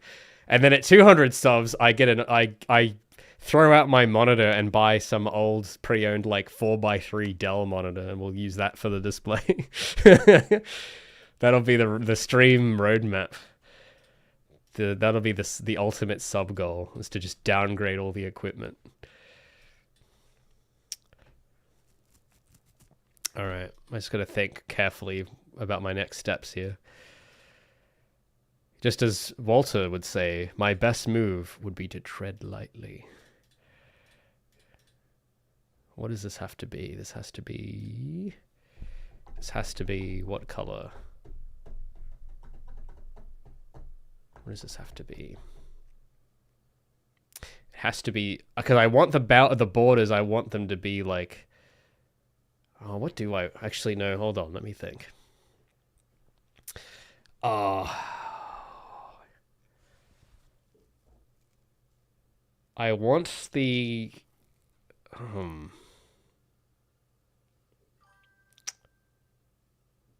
okay, wait. Okay. I might need to just draw it. Hold on, it's... Oh, where's my pen? I need to just draw it on paper. Give me a second. I gotta draw it. It's just quicker for me to draw it. I gotta like map out where the colors now are meant to be for this header. Seblam says, I like how the bit of the UI is looking so far though. Very bright and techy. Thank you. I like that word choice. Bright and techy. Maybe that is the key word I'm looking for. Because, yeah, I was trying to think of words. I was trying to think like, is there a way, hold on. I'm just going to see if there's a way I can get you guys to look at my sketchbook. One sec. I want you guys to just see it. If I get my camera and move it, I don't know if this will, yo, it's me, it's John Feline. Hold on. If I point my camera down. I wish Nintendo would give you a Switch 2 dev kit. That would be so nice since Project Feline should be optimized enough to run on it. Oh, thanks so much, Clippy worshipper for the 5. I appreciate that. That would be cool. I don't really know what the procedure for that is. I will have to look into it at some point. Um, but yeah, thank you. Getting on Switch would be pretty cool. So I don't know if you guys, this is upside down probably. I don't know if I can get. Can I flip this? How do I get this to flip? There's a way to do it. Hold on. Wait, bear with me. Boomer figuring out tech here. If I go to transform and rotate 180 degrees. Hey, you guys can see that? All right, let me move this. We're doing. Okay, that's you guys can. I think you guys can see that, right? So, yeah. So here's some of the other drawings I was doing. So this is like. You guys can see that. So this was just like testing out like lines, like basic concepts of like the layout and stuff. So I'm really loving this sort of like boundary shape here that's going on, which is what I'm trying to remake. I think the thing is, because I'm doing it cropped in 4:3, I think the edges of it you're only really going to see at 16:9 probably. It's probably why it looks different.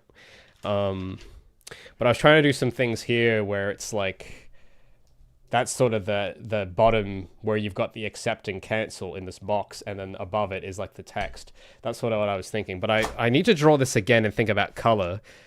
So that's the top, and then the bottom, because that's the sort of shape I want to have it look like, so that it has these sort of things on the side. But I think if you're at 4:3, it's going to get cropped a bit like that. That's probably why it looks a bit different. And then... All right. Then, like, for the text box, I just want to draw it how I've got, because now I've actually done it. I can sort of see a bit better what's going on. So that's the box for the description. Then the input fields. Maybe that should have a slanted edge like that too. Actually, that would look better. And then, because what I wanted... Let me just look. It was meant to be... let me just think. Oh, I didn't have the box in that one. Okay. Maybe it...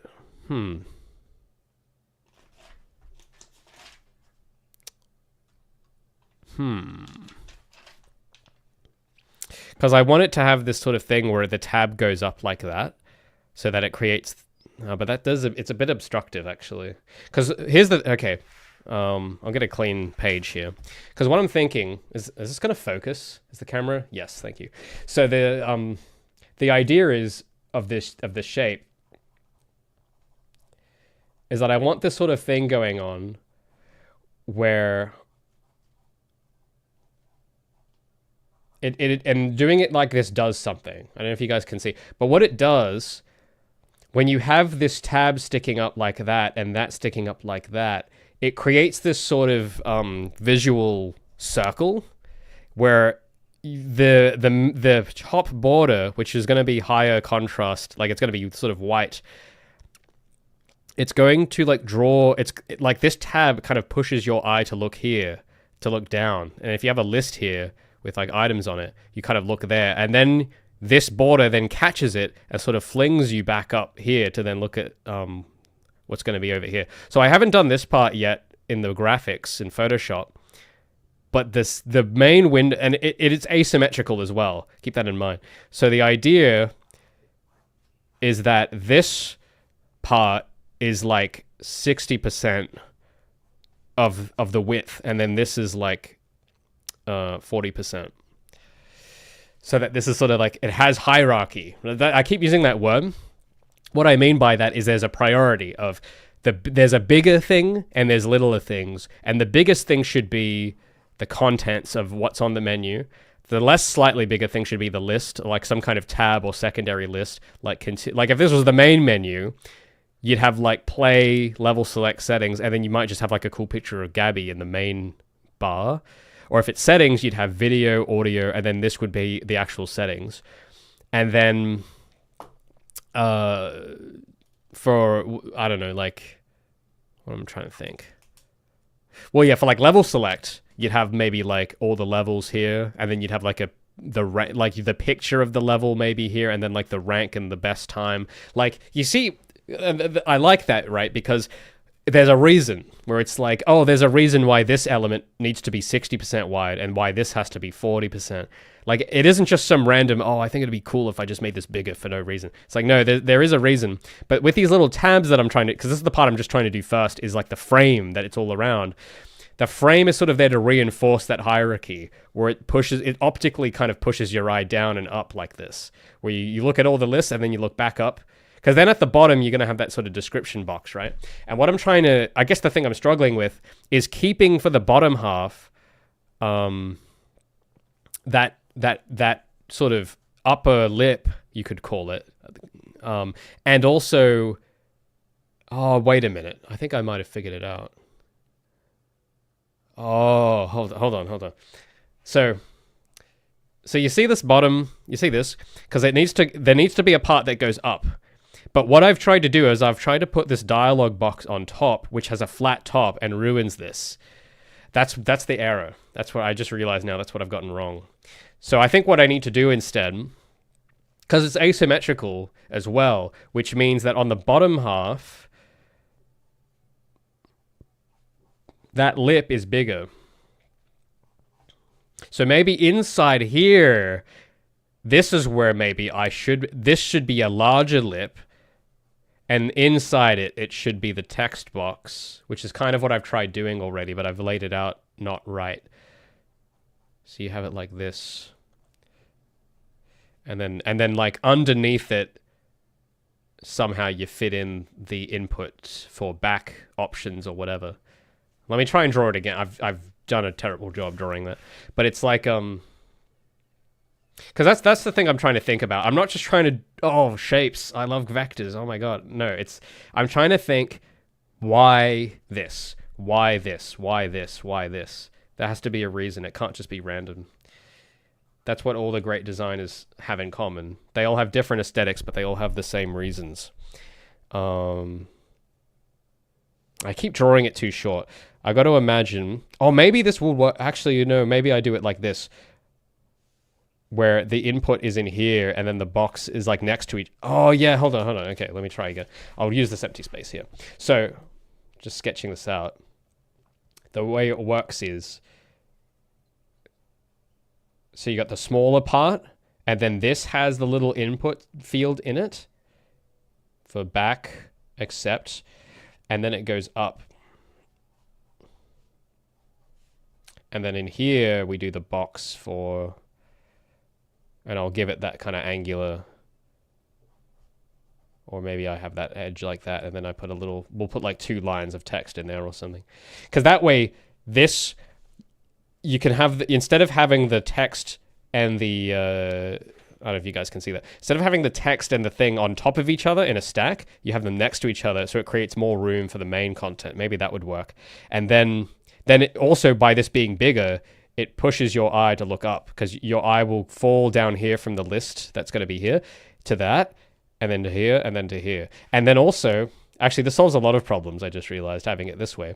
Because then the description is on the same side as the actual thing it's describing. It isn't covering the entire menu, it's just on one side where the contents is. That might, I think that's what it has to be. I think that's what it's got to be. So I'm going to transform and flip this back around now. There we go. We'll go back to Roymond. It's me! It's a me, Roymond. We're designing some UI. All right. I think chat, I think I've cracked the code. I think that's what it's got to be. Because I like the accents. I like the variable width lines that I try drawing. But it has to be purposeful. It can't just be like, I want lines on the screen because it's cool. No, it's got to be purposeful. So I think I've got it. So, yeah.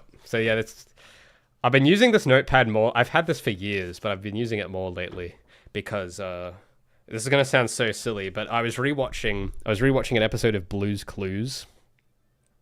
I don't know if you guys remember that show.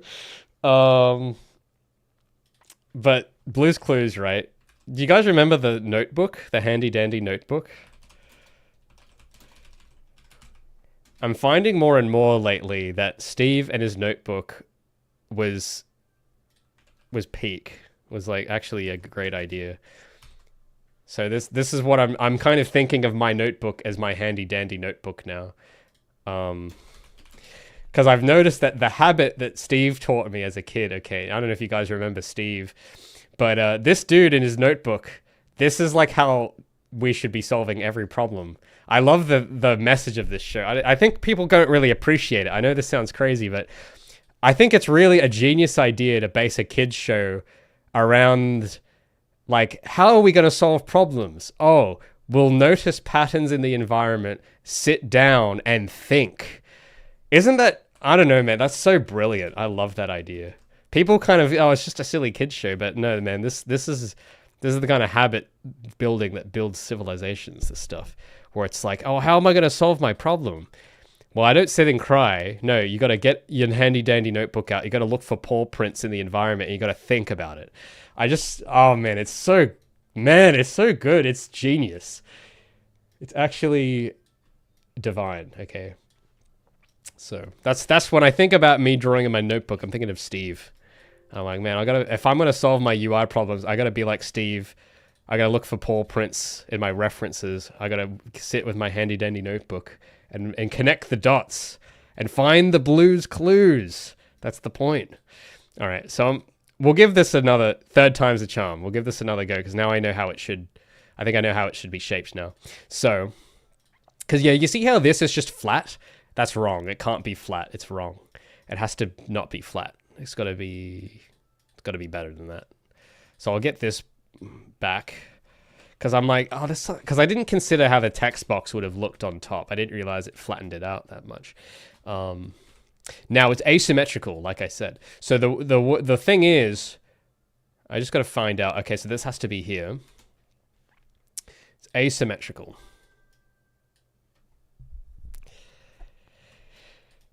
So you notice how on that side, with this one, I don't know if you guys can see it. So you know how with this one, you see how it's on 1, 2. It's like 2 grid. This thing is 2 grid lines. It's 1, 2, like that.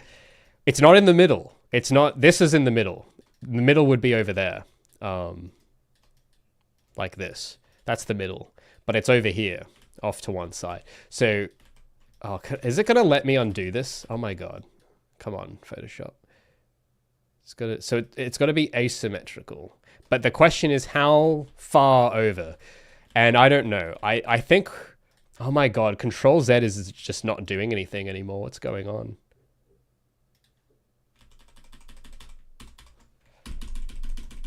All right. Well, Control Z is out of order for today, so now we can't make any mistakes. Oh come on! Why can't I select it now? What's going on? Is Photoshop pranking me? Okay, I think the canvas is actually just frozen. Yeah, canvas is frozen. Another proprietary software moment. That's lovely. I have to relaunch Photoshop.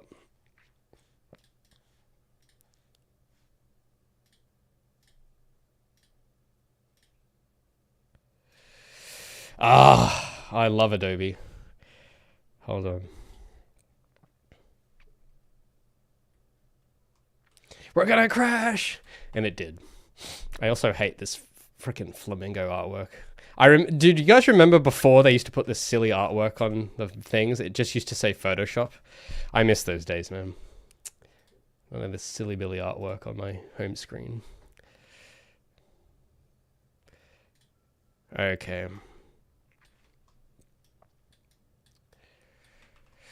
Now we're back. We're so back. Oh, I gotta turn my grid back on.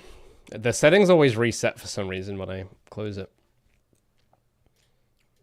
It's got to be 20%, 8 subdivisions. That's how we like it. Oh, and I got to change it to dots. In green. Perfection. All right. So.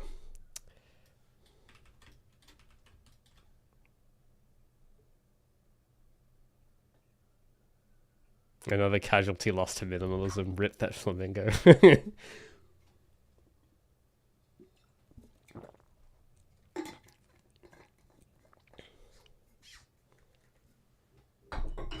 Alright. Lock it in. Blue's Clues had it right along. Yep, it's true. I'm telling you, man. I don't know. Okay, so I'll talk a little bit about something while I do this, so it isn't just silence. But I was thinking about kids shows lately, and thinking about I think something's gone wrong. I don't know what's going on with it, but I don't know if it's just me, but like kids shows used to be cooler. Like what I mean is, I know what you're thinking. Like, Ray, why do you care about kids? It's for kids. I always think that's such a lazy argument where it's like defending bad craftsmanship because it's for kids. Like, I think if of all people, the kids shouldn't be being shown the bad craftsmanship or lazy stuff. Like, these are the people that are most vulnerable to things being bad, because if they're bad, that's the thing they memorize, that stays with them for life. So I really hate this argument people do of you shouldn't care about it because it's for kids. It's like, no, you should care about it more because it's for kids. And like they're so impressionable that they will accept anything. So you got to be extremely careful, because if you show them just junk, then they're going to be like their lexicon of knowledge for life, and they're going to think that that's normal, that everything's bad.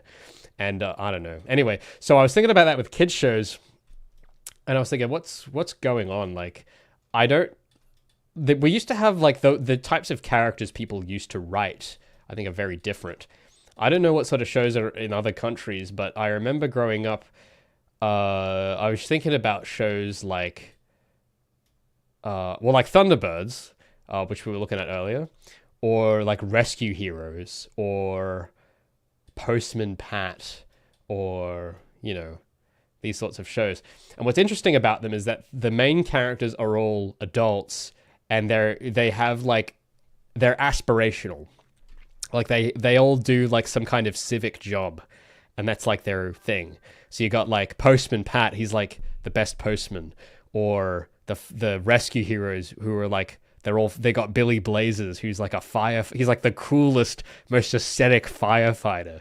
And I'm like, I have never seen another thing like that since. Like, I don't know any kids characters today that do anything in terms of like they have like a civic responsibility or anything like that. Like, I don't know if it's just me, but a lot of the time, like you look at Pixar movies now, they used to be, who used to be in Pixar films? You had Flick, or you had Sully, who was like, they all had jobs and they all had like, they were good at something. Like Flick was a really good inventor. Sully was like the best scarer. And he was also like had this paternal instinct about him that made him like really lovable. Or you had, I'm just trying to select this box. Where have I put this box? Yeah, we go. Or you had, I just got to rotate my sketchbook. That kind of stuff. But nowadays, you look at, what movie did Pixar just come out with? Elio? What does he do? Oh, he's a kid who just, he gets abducted by aliens or something, and he's like not really aspirational. Like, he's just, I don't know. Like I don't really get what the thing, like, I don't think anyone's looking at that and going, oh, I want to grow up to be Elio that gets abducted by aliens. It's like, no, man, I want to grow up to be freaking Billy Blazers or Steve from Blue's Clues or whatever. Like, there was a sense of aspiration, which I don't see it. Maybe I'm just not looking in the right places. I don't know. You guys tell me.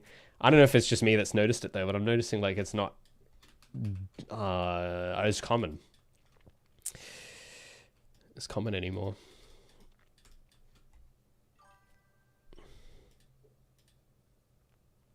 Oh wait, is this on the right? I think it's on the wrong side now. I gotta flip this over. This has to be on the other side. Like that. It has to be shorter. So the question, I guess the thing I'm only worried about now is whether this is still going to fit the text for cancel and accept and all this stuff. But we'll see. We'll see. Oh, okay. You guys starting to see it? You guys starting to see something? I'm starting to see something now. I can just imagine the gap already of what this is supposed to be. So I'll draw a box, and I think this will be sort of this dark. I think it needs to be like a really dark, like blue, like that.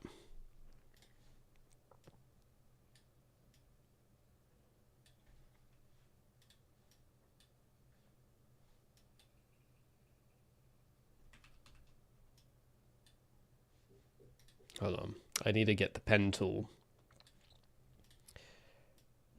Yo. Oh. Yeah. Got it. Oh, and I need it for the other side.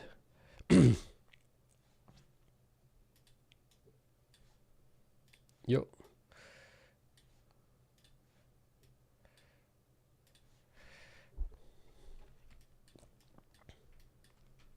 Coca says Bluey's vibe, I guess, felt like the closest to old shows that exist.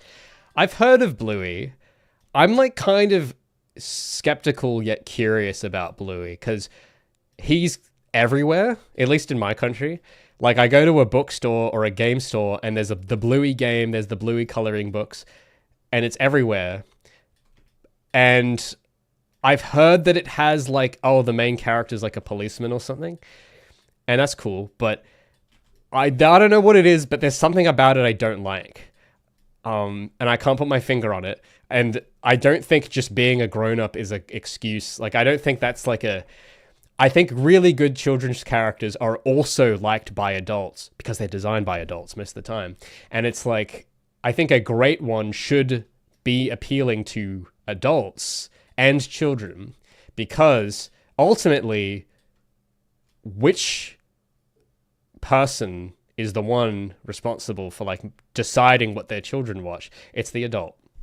So in a way, when you're making like media for kids, I don't know why we got onto this topic, but I was just thinking about it, and I'm just thinking like, well, the goal should be to make it appealing to the parents so that they are not trying to like protect, like, so, you know, they look at it and it's like, oh yes, I want my child to watch this, rather than, you know, try like there's some stuff I see where it just looks so unappealing, and I think the parents just don't care. It's like, oh well, I'll just chuck it on because it, you know, distracts my kid or whatever.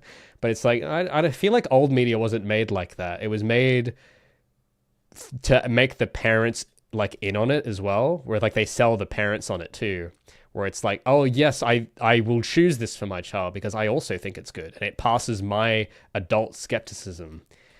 And I don't know, I'm not sure there's as many things that do that now, but with Bluey, I don't know, there's something about like the style. I don't know, I don't vibe with it. It's probably good, but I just, the sort of soft rounded corners on everything, I have like a visceral reaction to it. I don't know, it's like a instinctual reaction.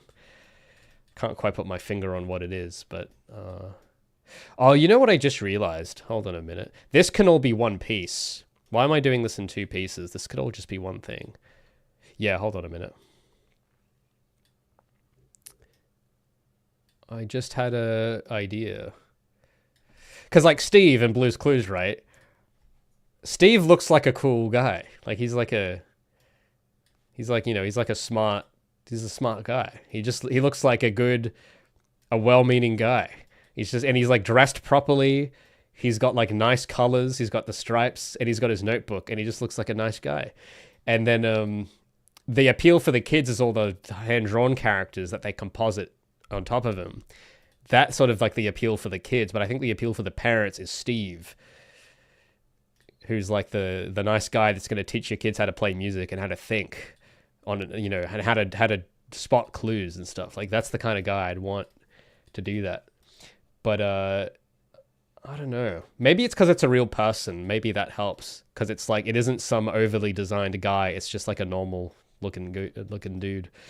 I don't know. Maybe that's got something to do with it.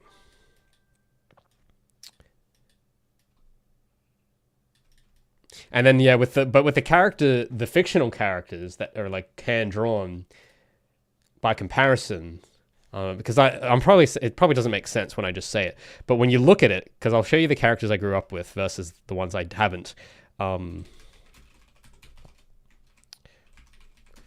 If we look at some of the, like this stuff, right? You look at characters like this, it's got some things in common with the UI I'm doing, where it's like bold, angular, big shapes, or I was rewatching this recently. Even like Ben 10's design is actually a perfect encapsulation of what I'm talking about. The way that they've butchered this character that's the thing I'm talking about, because they've done it to him, and everything is super like feminine and soft and like San Francisco looking, whereas before it was like masculine and angular.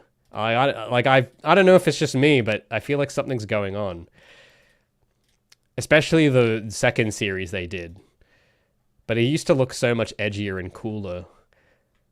Like you aspired, it's like, oh, when you're a kid, it's like, oh, that's me. I want to be like Ben and have alien powers. But then, actually, this is a cool image. I like the angular background, the patterns they got here. It's really cool. But see, this was a bit different. Like, it was still angular, different style. But then the new one, it's like super toned down. Like, it's just like, whose hero is this? This guy is not going hero time. This guy is going hero time. This is going hero time. This guy is not going hero time. And it's in the eyes. You can see it. I don't know if it's just... I don't think I'm crazy. I think there's something going on here. But you just look at the eyes. You see how the angular eyelashes, the sharp corners, and then you look at him and it's just... There's no sharp corners anywhere except on the haircut. And even there, everything's curved. And it makes me uncomfortable. I don't like it. It looks like fan art, says Bad Goo. It does look like fan art, doesn't it? Yeah, it's... I don't know, and I don't know. I've been thinking about that. I know I'm doing menus, but I think a lot of the same... There's a lot of similar rules with designing menus and designing characters and all of this stuff. Because it is just design. When you really zoom out, it's design. And... It just so happens that some shapes, when you put them together, will look like a character, and some shapes will look like a menu, and some shapes will look like a letter or whatever. And I don't know. There's something weird going on with design everywhere. It's just I don't know. I wish I knew what the answer was or something, but I just had to say something about it. It's just annoying. It's been bugging my brain. It's been itching my brain for years. Which I guess I'm finally starting to pick up on more now that I'm having to design graphics a bit more, like taking it more seriously.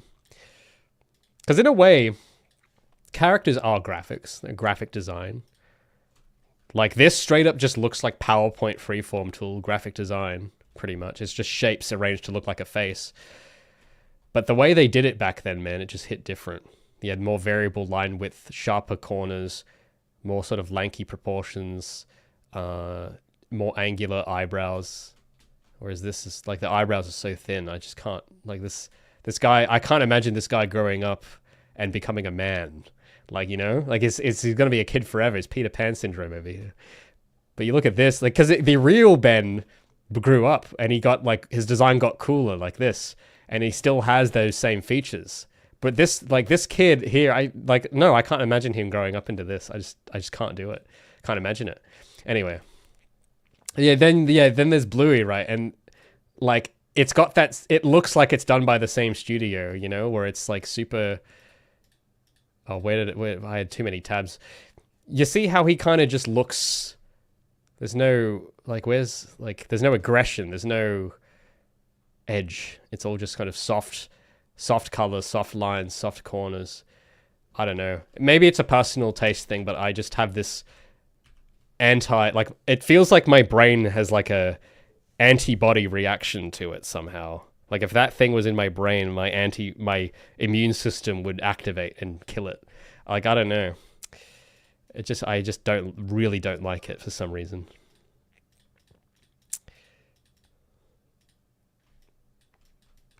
Anyway. Cosmic says, nowadays there's no depth. Maybe that's what it is, because it does look a lot flatter. Yeah, I agree. Even Dora the Explorer had edges? I guess so. I don't really remember Dora that much. I'm just going to look it up real quick. Oh, yeah, kind of. Yeah, actually, you know what? That is kind of funny, is that Dora the Explorer... I can't believe this. Dora is like more angular a bit. Not by a lot, but she's like kind of more angular than these new characters. Like just the hair silhouette. You see how she's got these corners with the haircut and the corners of the eyes? Like that's kind of more, and the shoes. Like that's more angular somehow than this new stuff. Which is like that's Dora. She's literally made of ovals. How do you do that? How do you make... I don't know, man. It's strange. Is this on purpose? Is something going on? Is this some kind of big psyop to get us to like want soft characters. I don't know. Is there something going on? No, I'm probably just crazy. It's probably nothing. So yeah, that's why with me, I'm super obsessed with these corners. I'm bringing it back. We got to bring it back. We got to preserve the edge, okay? I want them looking at this menu and I want them going out the edge. That's what I want.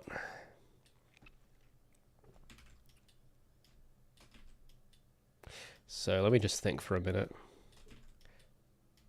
This should be, yeah, it should be like this. So I don't know. I'm just going to try it out. I think maybe this might need to be flipped around though. Oh.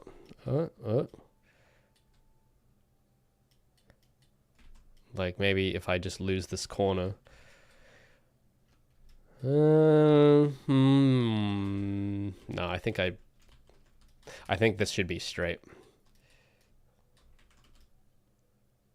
But I think maybe this should be bigger. Where it goes like I'm just trying to get the right shape. No, I don't like that. I guess that'll do for the moment.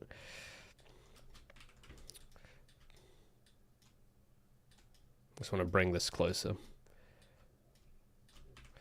Because yeah, I do want that kind of variable so that when it's on an angle, it gets thicker and then it gets thinner again. I like that. And yeah. And then what I do, what's the background? Here's my next trick. Because then you want this at an angle as well. Now, I'm just doing it roughly. I'm going to actually go and measure the angles properly in just a moment.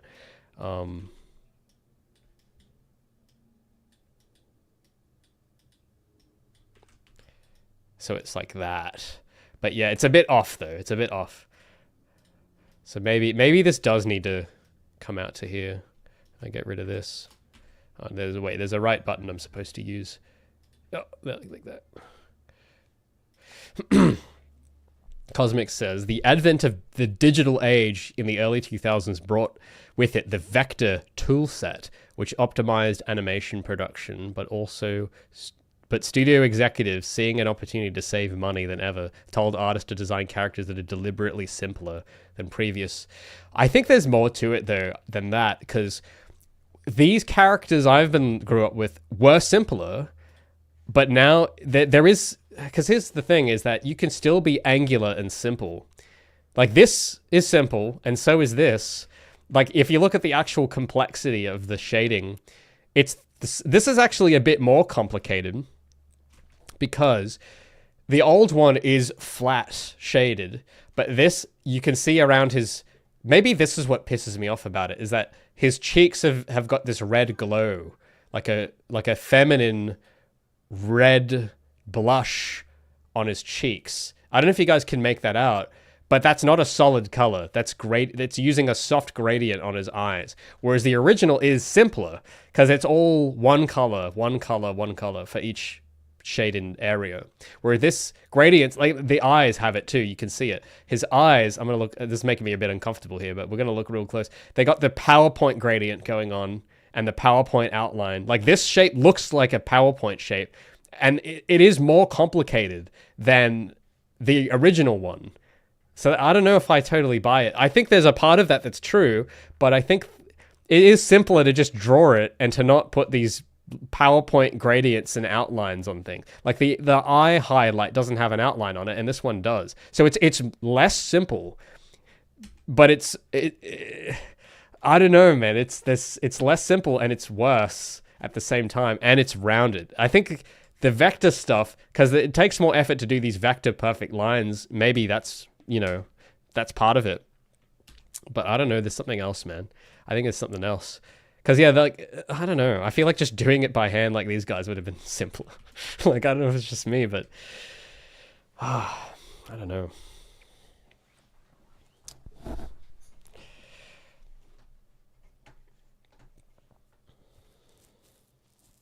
Keo says, I wouldn't call it feminine, but using a gradient, it pisses me off because they use soft brush on his face and then half shadows to the rest of the scene. Yeah, it's inconsistent. But I think I would call it, when I use feminine, what I'm saying is, because typically when you look at anatomy, like feminine is less angular than the male body. So when I look, that's how I tend to judge things. I look at sort of in biological terms, it's like, all right, well, does this look more masculine or feminine? And I've noticed that a lot of the time, older designs, maybe it's because of the people working there, I don't know, but it's like older designs were more masculine when I look at them. Like they were more angular. And when you look at like drawings, like life drawings of males versus females, you will notice that when people draw women, it's rounder, whereas they draw males, it's with boxes usually. So that's when I look at that, that's sort of what I'm thinking. And I think that is a trend, a pervasive trend I am noticing though with all of these, is that by that metric, they are becoming more feminine in terms of their design, where it's circular, round, soft edges, whereas it's not how it used to be. So I guess that's what I mean when I say that. Because I guess, I don't know, biologically, that's just sort of what happens to real people. But yeah.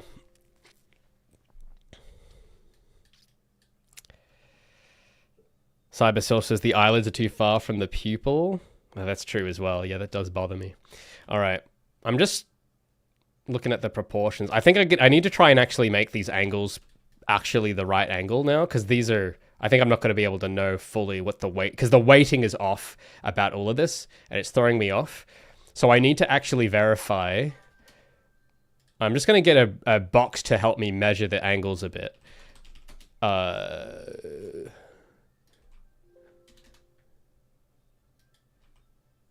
Because I want it 45 degrees shear. That's exactly what I want. But I want it the other way. So I'm just going to use this box just to help me measure. I'll make this red so I can see it.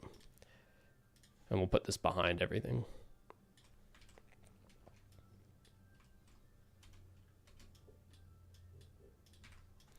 So the angle has to be these angles. Like that. Okay, yeah, I can see how it's off now. It's very off. Where's the text box? There we go. Coco says modern animation depth of edge. You know, I mean, because I know a lot of people, like, they make fun of edginess, right? But I don't know, man. I think edginess is kind of cool. I kind of miss it. You don't know what you got till it's gone. Like, you know those memes where they've got like the ultra serious like Jack 2 or Shadow the Hedgehog where it's like Hour the Edge. I kind of miss that, not gonna lie. We all made fun of it, but I kind of miss it. I kind of miss it, man. Because it you know, it took itself seriously at least. It wasn't just like some, you know, trying to be funny or ironic or whatever, or like unoffensive. It had a firm identity and it was serious. And the plots of I think the plots of these shows too were just more serious too when I think about it, or the games or whatever. Like I don't know, I'm trying to think of examples, but I guess they escape me right now. Oh, where did that box go? There we go. But I don't know, it all just felt more serious. I don't know how to describe it. Okay, that's got to be like this. So I'm just using this red box to like measure the angles. And there's probably some keybind that is meant to make this work, but the keybinds I've tried haven't worked yet. So I'm just going to move this over.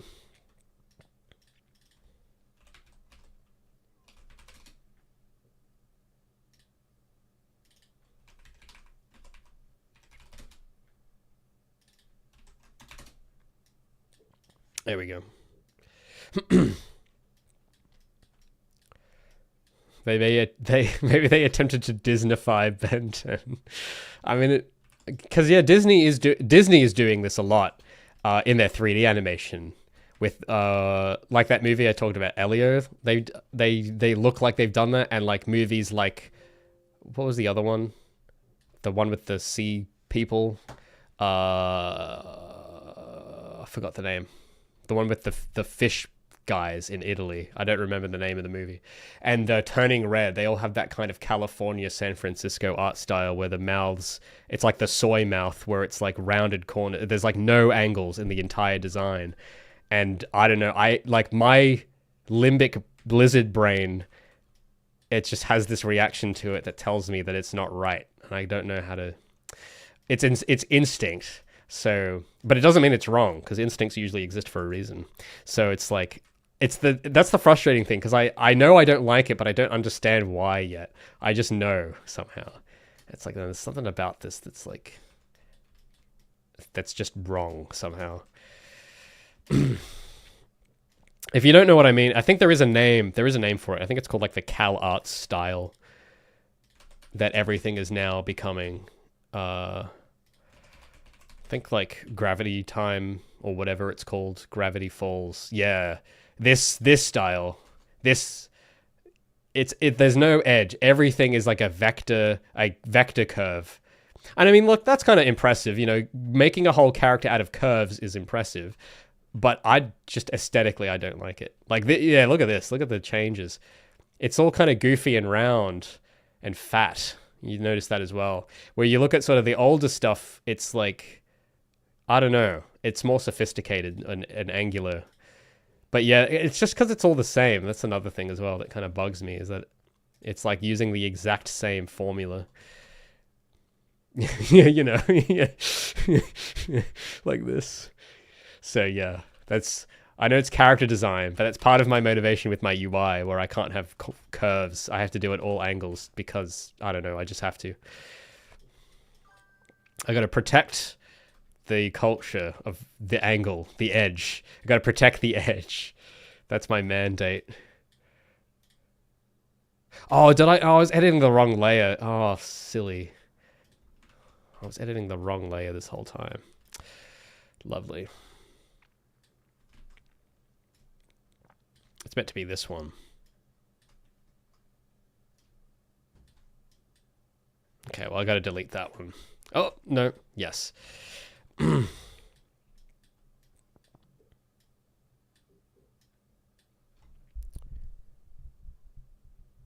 Cosmic. Oh, that's interesting. He says what's interesting is that this issue is actually equally paralleled by girls' cartoons as well. Like the French-produced cartoon Winx. I have not heard of that. Where the designs from 2004 are more appealing. Oh, okay, I have not heard of this. Is the name of the... Oh, no, I have seen this before. I haven't watched it, but I've seen this style. It's like the sort of Barbie style, kind of. But yeah, this was really cool. It's like... I've seen this. It's really cool. Like, look at the angles, man. And the variable line width. Like, it looks hand-drawn. But, so, what's the new one? New? I'll just search... Oh, no. Okay, no, I can't look at that. I can't. I see what you mean. Man, that is weird. Why are they doing it to both both demographics? Why are they doing it? I don't know. Like, because I'm just thinking someone at the studio is looking at it and going, yes, this is objectively better. We should do it. And someone's signing off on it. And I don't know if it's cheaper. I don't know if that's the reason. Because I don't know. I think animation in general is just expensive no matter what. I don't know. Something's going on though. Well, yeah, like that new thing, it was CG. So, and isn't that like more expensive than... I don't know. Isn't CG more expensive than traditional? Because with traditional, you just draw it, but with CG, you got to like pay modelers and texture artists and all this stuff. Like the animation's quicker, but everything else you have to do to get to the animation stage is more expensive. And I know from experience, I know from making Gavi that's the case. So it's like, I don't know. I don't know. I don't work at a studio, so I don't know what the deal is, but this is the sort of stuff that keeps me up thinking, going, what's happening? What's going on? Something's wrong, I can feel it, as the meme says.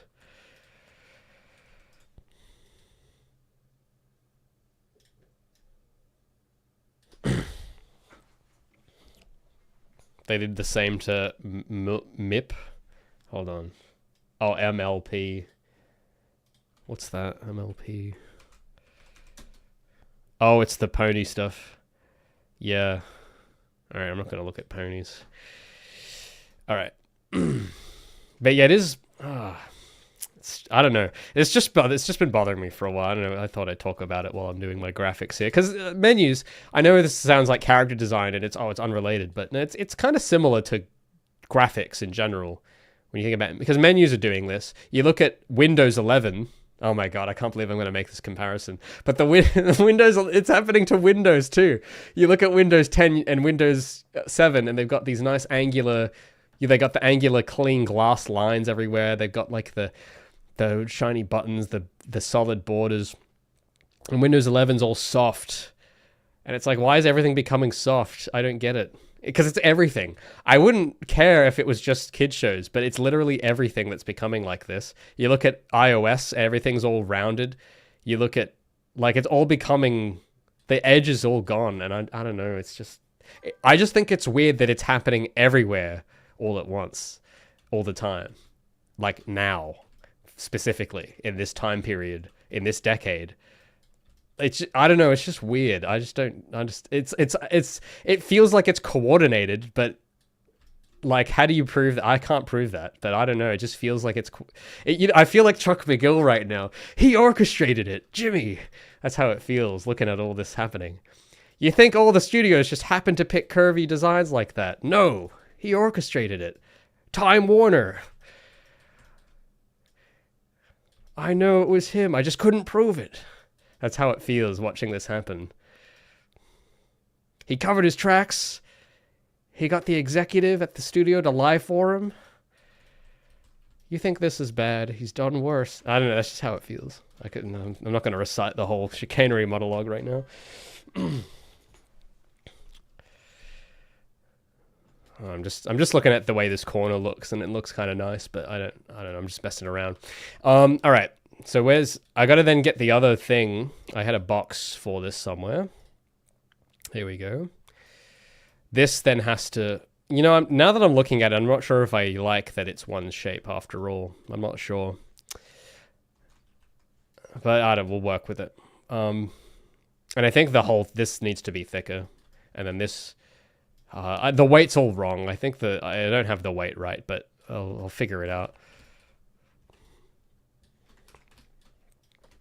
I just got to get the angles. All right. The problem is I don't know how thick to make these. I'm trying to use the grid, but that looks too thick. Maybe I need more subdivisions. Like, that's too thin. Maybe if I try to do half, like I'm just eyeballing it. I guess that's okay. But then how thick should this be? How thick should that be? I gotta think. Let's just measure how many pixels that... 27. What's half of 20? You can't half 27, can you? Can you divide 27 into thirds? If I could get a third of that? Oh, I don't want to close Photoshop. No, I meant to hit the calculator. 27 divided by 3. Oh, okay. God, I can't believe I needed a calculator for that. That's what you get when you drop out of school. Can't do maths. Can't do quick maths. All right. I mean, I just got to measure that angle again. I think it's probably gone out of alignment. Yep. So, yeah. See, that's why I got to preserve the angles. I got to stop the the globalists, whatever you want to call them. Whoever's doing this, it's making everything round. We got to stop it. We got to get the angles back. All right. Yeah, 20. Yeah, okay. I don't need you. Okay, I don't need you making fun of my math skills. I know that I'm bad at it. Okay, you don't have to tease me about it.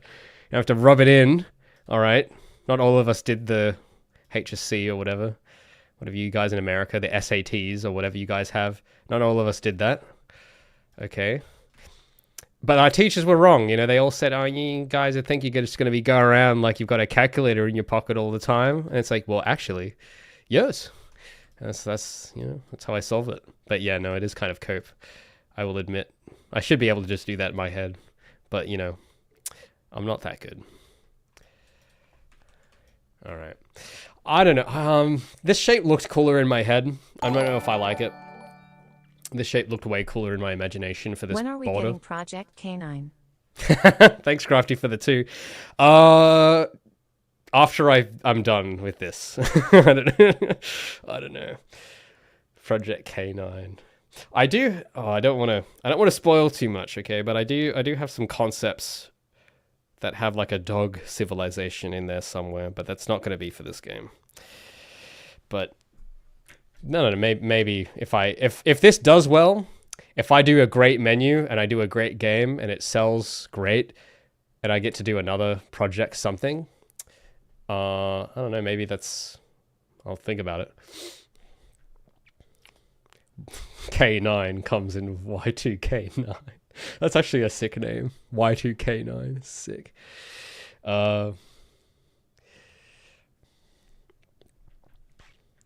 Coesta, you got an interesting insight. I think the randification bothers me because it's disingenuous. Like, you just know there's a company behind it that's trying to present its brand as being nice and safe.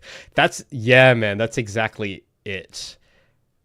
Because I know he swapped those art styles. I knew it was meant to be angular. As if I could ever, like, that's how it feels. I know how Ben 10 is supposed to look. And I know they've swapped it. I know they've done it. And it's like, it feels like they're trying really hard to come off as... Now, I'm not saying the company, I'm saying like the characters. It's like they're trying to make the characters come off as unthreatening. And I don't agree with that it should. I think the characters should be threatening. But not threatening, but the characters should be like, not wimps. You know what I mean? Like, they should be strong. They should be, not unthreatening. Like, you look at Billy Blazers again. You think about who is an ideal character for a kid's show. I think Billy Blazers would be up there.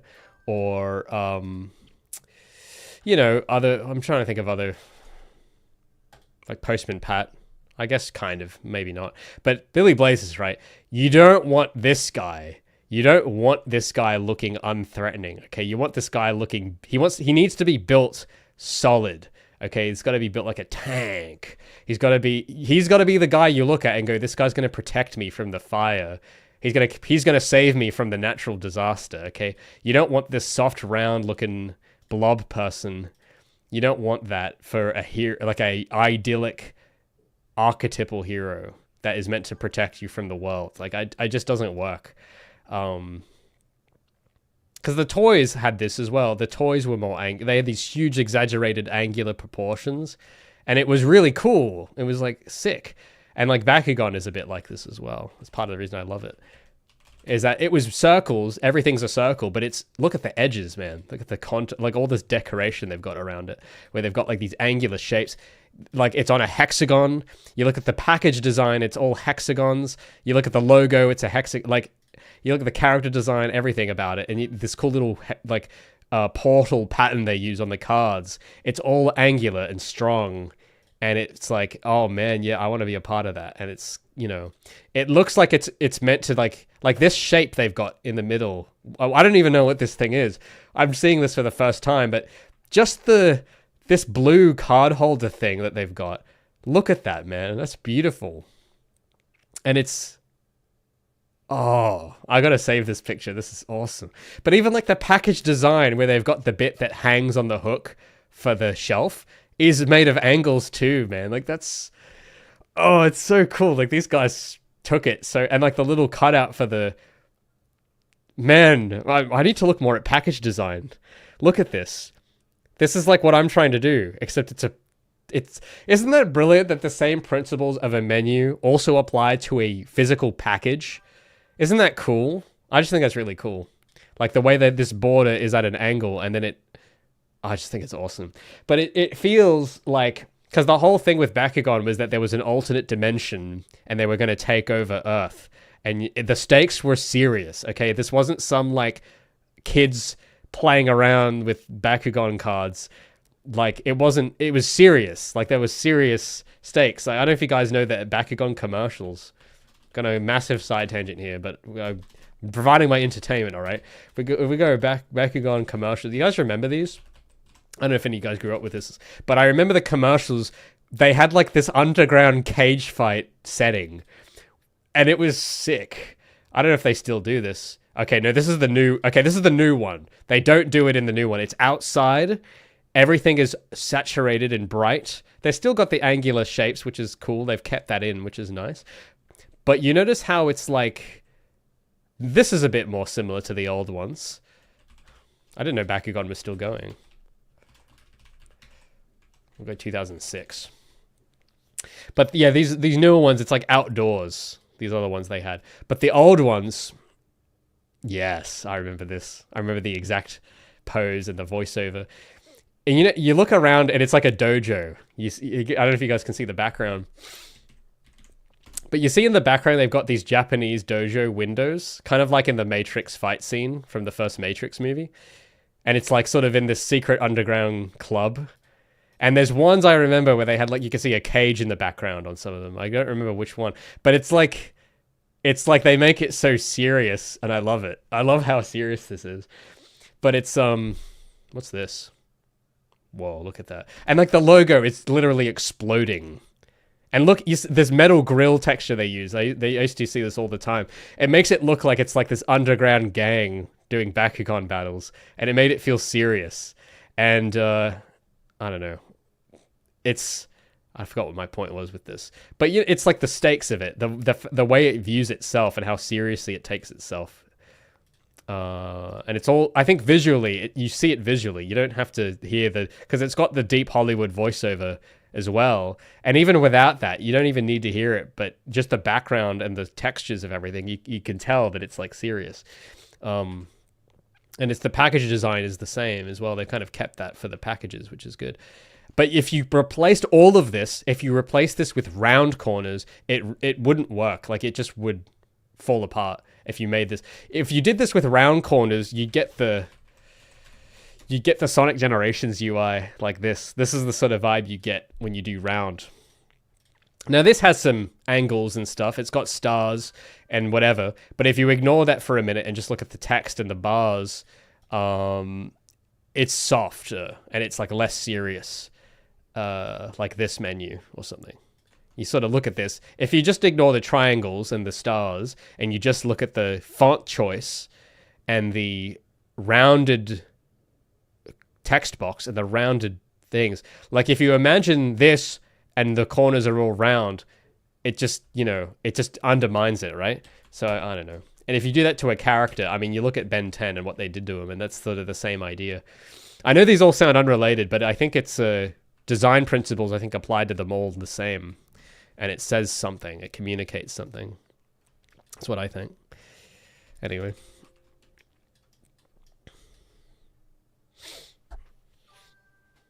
Cyber Shells is almost as if they took notes from Power Ranger commercials. I mean, yeah, a little bit, yeah. Yeah. Oh, you got a bucket of Bakugan in your closet? Oh, me too. I have it as well. And I had a little holder for them, and I had a little card slot in them. And I kept them. I'm so glad I kept them because, man, those little toys are like the zenith of toy design, I think, from that era. They're so well designed. Coaster says, to be fair, Sonic's whole brand is a circle. Yeah, kind of, but Sonic was more angular during this period as well. If you look at Sonic Riders or something, it had curves, but it actually used them more skillfully. Actually, it was it still was angular, but it had curves. I don't really know how to do that as well, though, so I'm trying to just stick to angles personally. I'm not brave enough to do the curves yet. Anyway, so I don't know about I'm not liking the variable width at the moment. I think still haven't figured out the right mix.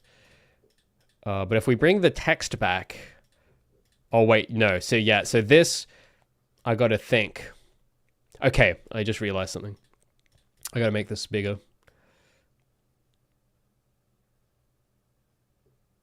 Oh, wait a minute.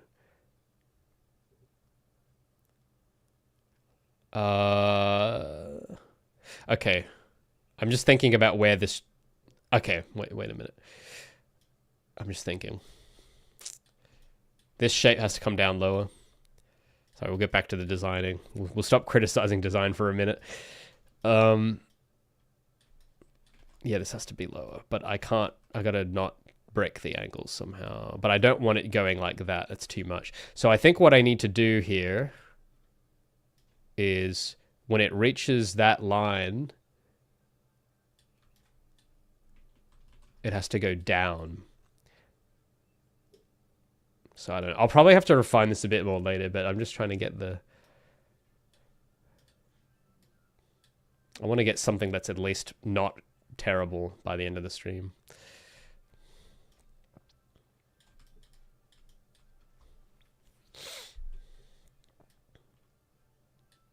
Oh, where's the pen? I really don't like Photoshop's pen tool, but I'll tolerate it for the moment. Yo. Okay. No, I don't want it like that. I want it like, yeah. But it has to be closer. This has to all be closer. Oh, wait. If I move this, yeah, this has to be lined up there. And then it has to be there. And then this then has to then line up. Oh, no, I don't want to curve it. I don't want No, I don't want curves. No, Photoshop. Stop doing that, okay? That's cringe. Stop doing curves. We want the hard angles. That's right. Yeah. Oh, why does it keep doing this? Oh, my goodness. Okay, finally. I just want to move the big corner. Oh, almost. I was a pixel off. Perfect. All right.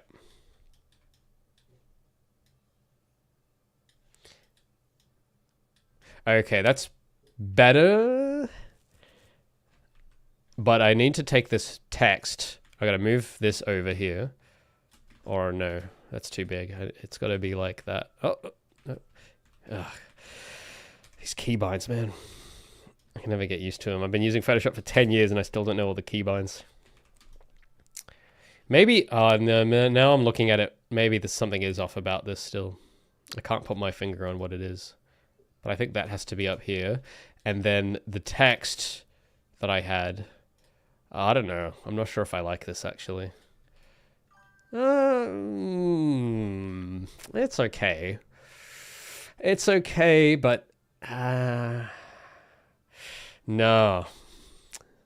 No, I don't. I think maybe this has to be down here and maybe this has to be up here. I don't know if this is actually a good idea. I'm just trying it.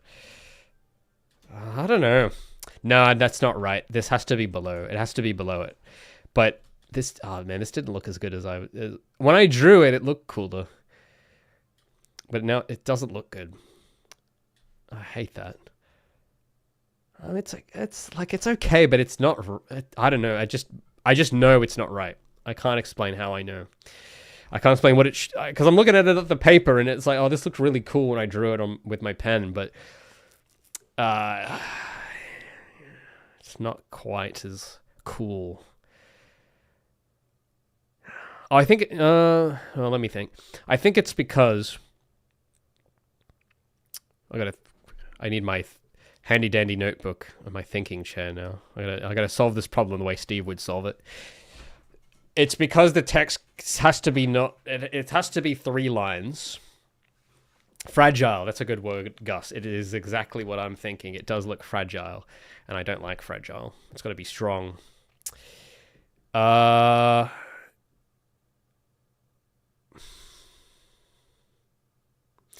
Coca says I recommend Illustrator. I know everyone's going to tell me to use Illustrator, but I'm even less familiar with Illustrator, and the keybinds are really unconventional with Illustrator, so I'm not brave enough to use it yet. So I'm just going to put up with Photoshop for the moment. Now, I tried putting the buttons on the tab on the top, but it doesn't... It looks wrong. I can't explain how, but the buttons have to be beneath the description. They have to be on the outer edge. I'll move the canvas. I don't know if you guys... My camera's in the way. But, like... I think the whole box is... Oh, I gotta get my reference back. I gotta look at the other menus for a moment. We'll just paste this on this layer. And I'll get the safe margin. Because, yeah, it's too much empty space at the bottom. I didn't realize. That's why it's off. So I know everyone says, oh, you don't need all these invisible rules. You do, okay? Because this is what happens. If you don't stick to it, it looks wrong. It just does. So you see how in this menu, it's like the text is right up on the edge. In mine, I've got this big empty gap, which was there for a reason before, but now there's like no reason. So maybe I don't want to do this, but if I take like... No, hold on. I gotta get the entire thing. Like if I take all of that and move it there, but then that's not... yeah, I don't know. I don't know. Unless... let me think. There is something I could do. There is a... Because, yeah, the black going all the way to the bottom is wrong. It's too much. But I have a game theory.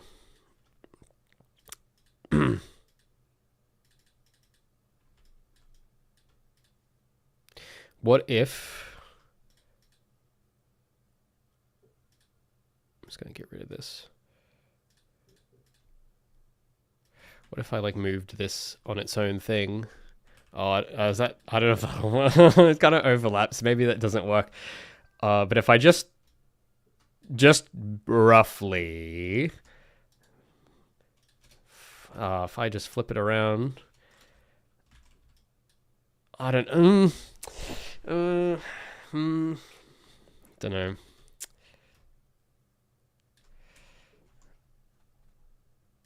That's kind of what I was having before, but it's a bit different. And then it would all have to be lower too. So like the no, not all of it. Just this. So that would all have to... Oh, come on. Why is it not moving the whole thing? There we go. You have to have this specific tool selected. So if I did that right, and then for this box, I like brought it back down here and like stopped. Again, this is just rough. Something like that's better. It's better, but I don't know. Something's still... Oh, no, wait. I think I have a clue here. I think this... It's got to be like that. And then this has to all be like straight, in a straight line. Like... It's better. But, it just, I don't know. I know that when it's the one, I will know. I'll just know. It'll be like, oh yes, that's it. But I haven't, nothing I'm doing is giving me the that's it reaction yet. I'm going to try. We'll move the text here back down. But we'll just have it, I just want to see what happens if I do that in just like a dark color on the white directly. Like this. I just want to see what happens. That's okay. Oh, no, it can't be that low though. It has to be a bit higher. Like that. Like that's a bit better. That's better, but it's still not the one.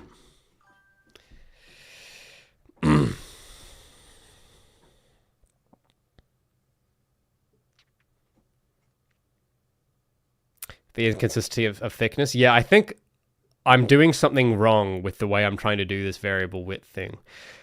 Yeah, I think that's definitely part of the problem. Yeah.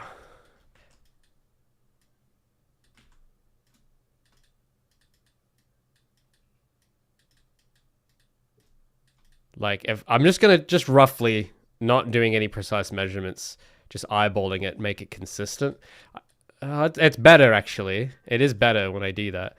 Because I was trying to do like the Smash Bros thing where they have the variable width. And there's a reason for my own thing where I want to do that as well. I mean, it's better, but the line is too thin now. I think it has to all be thicker. somehow. Like that. Because I want the variable width for a reason. Oh, this is actually not terrible. It's not terrible. Because the reason is Gabby's model has variable line width. And I was thinking, if I have these sorts of lines in mind, maybe I should take suit. Kind of like Gabby's eyelash. One of you suggested last week to make it like an eye shape. And I thought, well, what if I took a thing about the eye that I like, which is the variable line width, and put that in here somehow. But I don't know. I don't know how to wield it properly yet. But I don't know, something about the description box. What if I turn off the big... I'm just going to try something crazy for a minute. If I turn off the... wherever it is. If I turn that off. And just do that with black text or something. I don't know. I don't think I'm going to like it, but I just want to see it. So I know why I don't like it. If I did that, no, it's too unreadable. Okay, now I know why. But the thing, maybe the background color. Maybe that's what it is.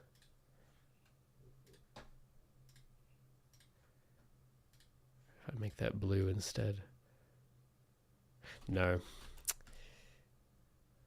I don't know. I can't, because so with the Smash Bros menu, not this one, but there was another from the other game that they had. Because they had these cool things. You see on the top and bottom, they've got like a similar thing they're doing. And it's variable line width too. They use curved edges though, which I don't want to do. But like an angular version of this, where it's got the thick line and then the thin line and then the thick line. I'm like, oh, that's nice. I like that. But I don't know. I can't do it. I can't figure out why. When I do it, it looks bad. But when they do it, it looks good. Now, there is a dual purpose for this as well that I'm also trying to consider. And that is that so I've done a similar sort of thing on the top. I don't know if I've deleted it by... Yeah, so this thing I've got on the top, the reason that's there, and they've got it here too, you'll notice, where the header has its own box around it. That's why I want a box around any of this. Like, I've got the white panel, but it needs to have other things, like each element on the white metal, we'll call this the metal frame. We'll just call it that for the moment. Everything on the metal frame, though, has to have a border around it. And you might go, Ray, why does it need a border? And the reason is because when you take the borders off, it off-centers everything. So you can see I've made the mistake here with the text on the side. And if I do it here, if I turn this text black, that's why it didn't look good as well, is that if I do that, you will look at this and you'll go, here's what's... Because you'll notice it's out of proportion somehow, right? You just know that, oh, something's like not balanced. Something's not right. Like if I go and make this, if I make this like a dark blue or something, I don't know if it's going to work. Like, you know, oh, this settings, it's off center from, because what your eye is doing is that it's measuring that distance from that distance. And it's like, oh, this is different. It's off center. So that's why it has to have a box around it, so that it looks like it's in the middle. Because the thing is, because the instinct is to, oh, I'll take this text and put it in the middle of the white. That's what you think to do, right? Because then it's centered. But it breaks a rule. You see how it's in the green? So the greatest menus I've seen keep the text in the green. Now this is not really as relevant anymore, but I'm using the rule deliberately because I want to. Back in 2000 and whatever, when the Wii or any SD console, like the PS2 or whatever, this was a rule that you needed to do because analog TVs didn't have like a consistent image. And oftentimes, depending on what settings you were using, it would like crop the image or something when you were plugged it in a certain way or whatever. So you might end up on a certain display, You know how like when you go to like your grandparents' house or something and they've always got the TV on like wide zoom and everything's stretched for no reason?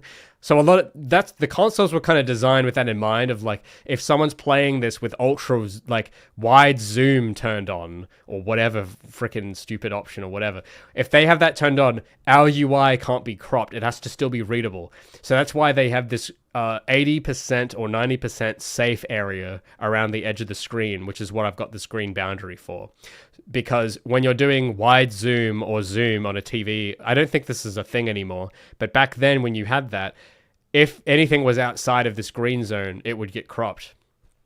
Nowadays, there's like, I guess people don't do that because it's all digital and 4K, but the reason I like this limit because when people don't have this limit, they do stupid stuff like this, like Insomniac Games do, where they put the text in the very, very far corner where you can't read it.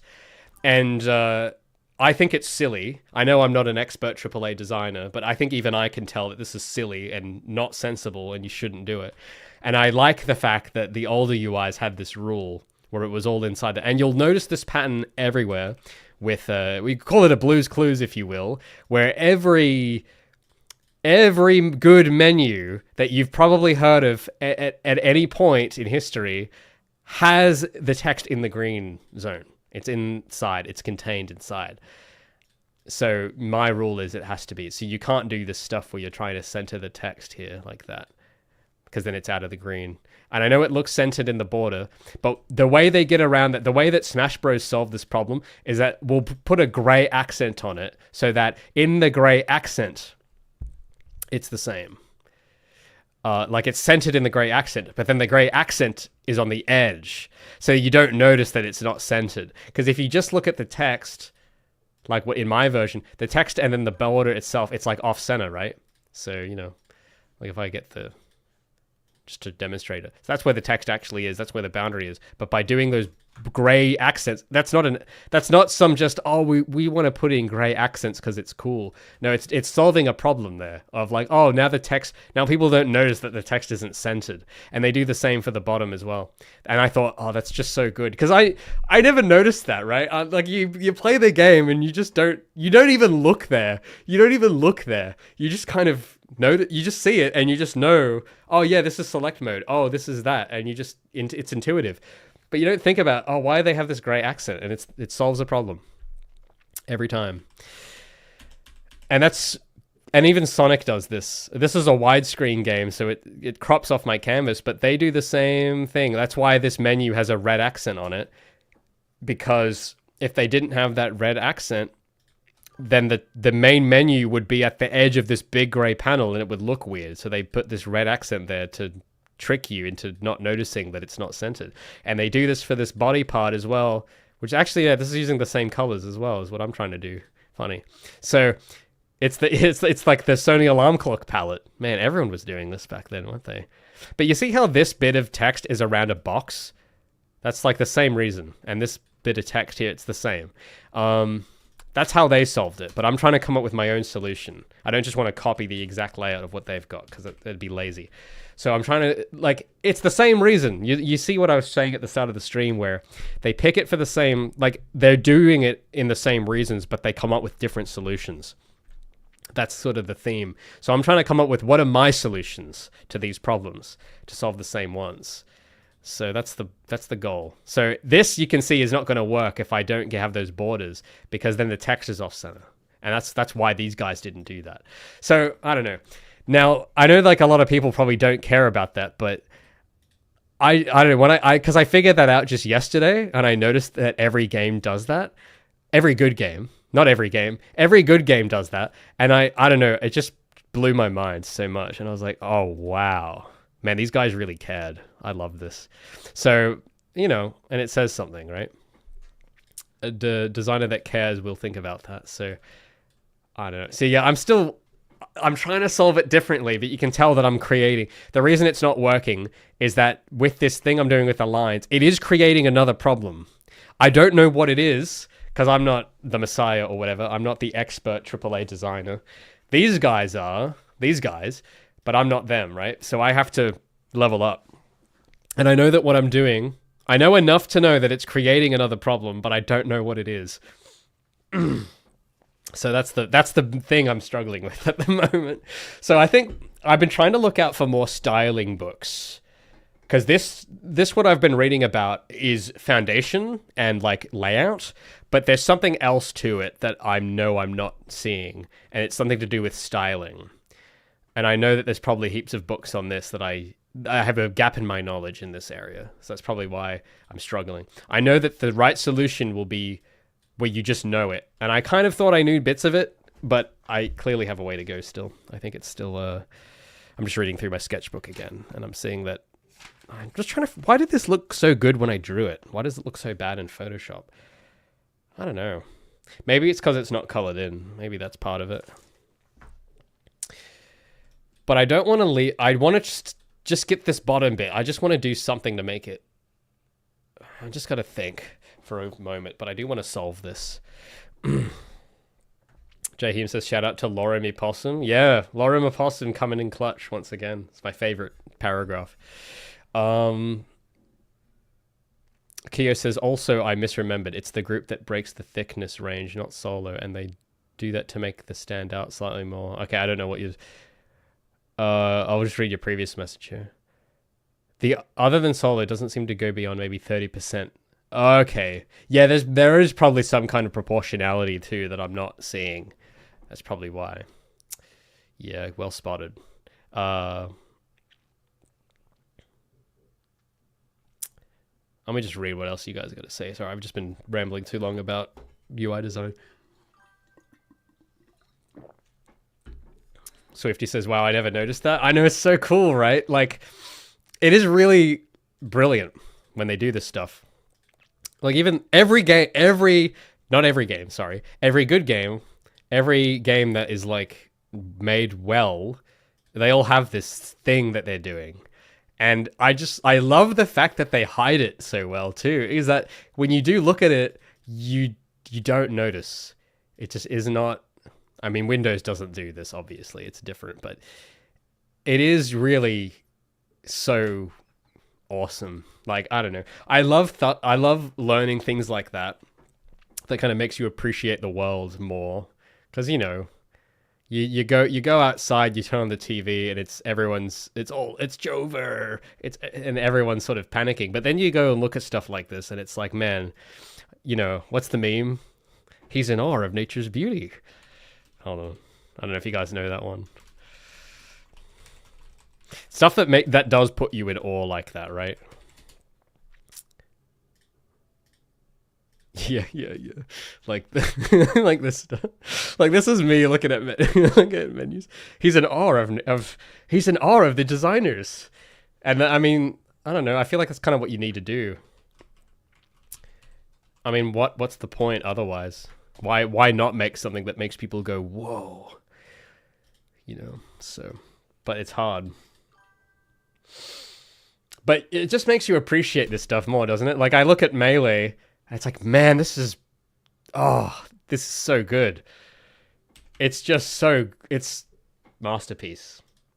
So, yeah, I'm not there yet. Oh.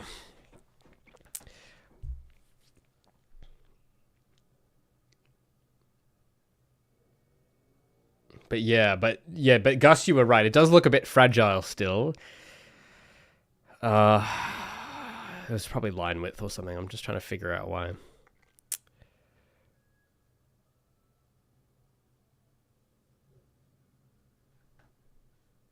Keo says, remember when people say you could easily make a profitable game in a month? Did people actually... No, there's no way people actually believe that. Those people don't understand. No, okay, who's saying that? You got to tell me who's saying this. I don't know who said... I've never seriously seen the people that said they can make a profitable... I've seen people say they can make a game in a month, but not a profitable game in a month. People don't understand the amount of work that goes into just making the UI. I mean, that's true, yeah. I mean, what I want to know is, what did the drafts of this look like? You know, when what's the guy's name? Shikurai or whatever. When they were designing this, what did their drafts look like before they got it perfect? That's what I'm curious about. How did the work in progress of this look? Because it's perfect. And I don't know how they like how you even think of something like that. But it's good. But no, it's definitely it's not. I mean, you could no, you. I think just no profitable in a month. No, there's no way.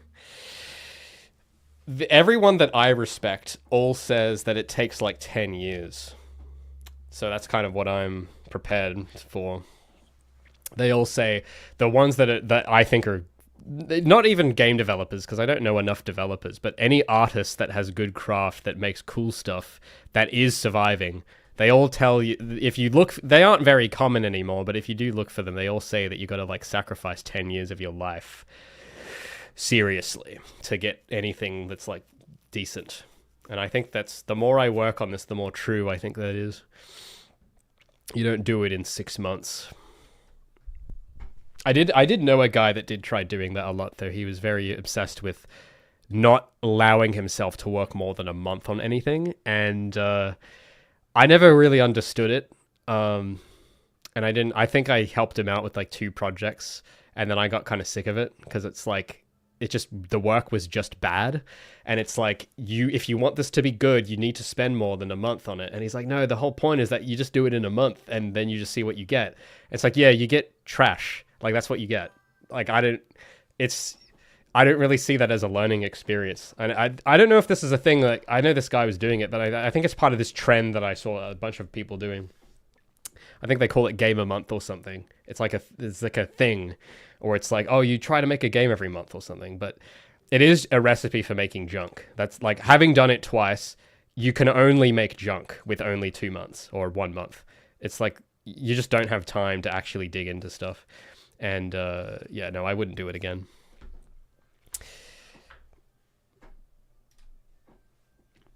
Jaheim says, it's crazy how the PS2 days, they could drop bangers in a year. Yeah. I think what's interesting... I'm just gonna talk about that for a little. Because I need to look at this just small for a minute and think. But I have some thoughts on that, though. I think... I was looking at like Ratchet and Clank, the originals, like Ratchet and Clank 1 and 2 and 3. And because each of those was made in under a year, and Crack in Time was made in 9 months, which is insane. And they are really good games, but I think what's interesting is, you notice how even they aren't doing that anymore? Like, Insomniac can't make games in a year anymore. You guys notice that? No one is making Ratchet and Clank games in a year anymore. Even those guys that were doing it are not doing it anymore. And I think there is this perception where a lot of the general public think that we're still in 2005, where that was possible. And I don't think it is, for a lot of reasons. But I think part of it is to do with the tech being too bloated, and part of it is the people and the culture. I think there's a converging thing of variables that make it so that doesn't happen. But for my own personal experience, because I do envy that a little, where it's like, man, that's really cool that they were able to make Ratchet and Clank 1 in a year. Like, that's incredible. But I'm not too upset by it, because at the same time, I think people don't realize they were living in a different world. Like, those guys were living in California in 1994 or 2000, which is not the same world as New South Wales, Australia in 2025. It's a different country, different continent, different culture, different time. And I think people underestimate how many of those variables make that difference and decide what is possible. You know how, like, with evolution, when you think about natural selection, the species that is most adapted to the environment is the one that wins. And the selector is the environment. It's not that the species chooses. It's the environment that filters out. That's sort of how it is. And I think it's the same. And I think just the concept of games where you've got like Ratchet and Clank 1, where it's made that way with that level of craftsmanship in that short a time, the environment that exists now can't support that. That's what I think. There's a bunch of variables that were around that aren't around now, and that's why even Insomniac can't do that now. Even the same people, different environment, different variables. So, Anyway, I'm just trying to think, because I just want to get this bottom bit. I just want to get the bottom bit to look right.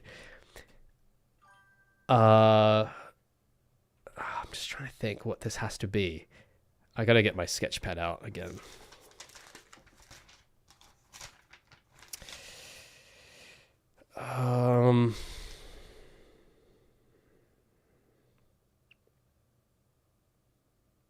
Wait a minute. Maybe okay, hold on. Maybe I'm onto something here. I'm just trying to use my imagination before I draw it. I'm just trying to imagine it first. I'm just trying to imagine it. Cause yeah. I think I'm just trying to think.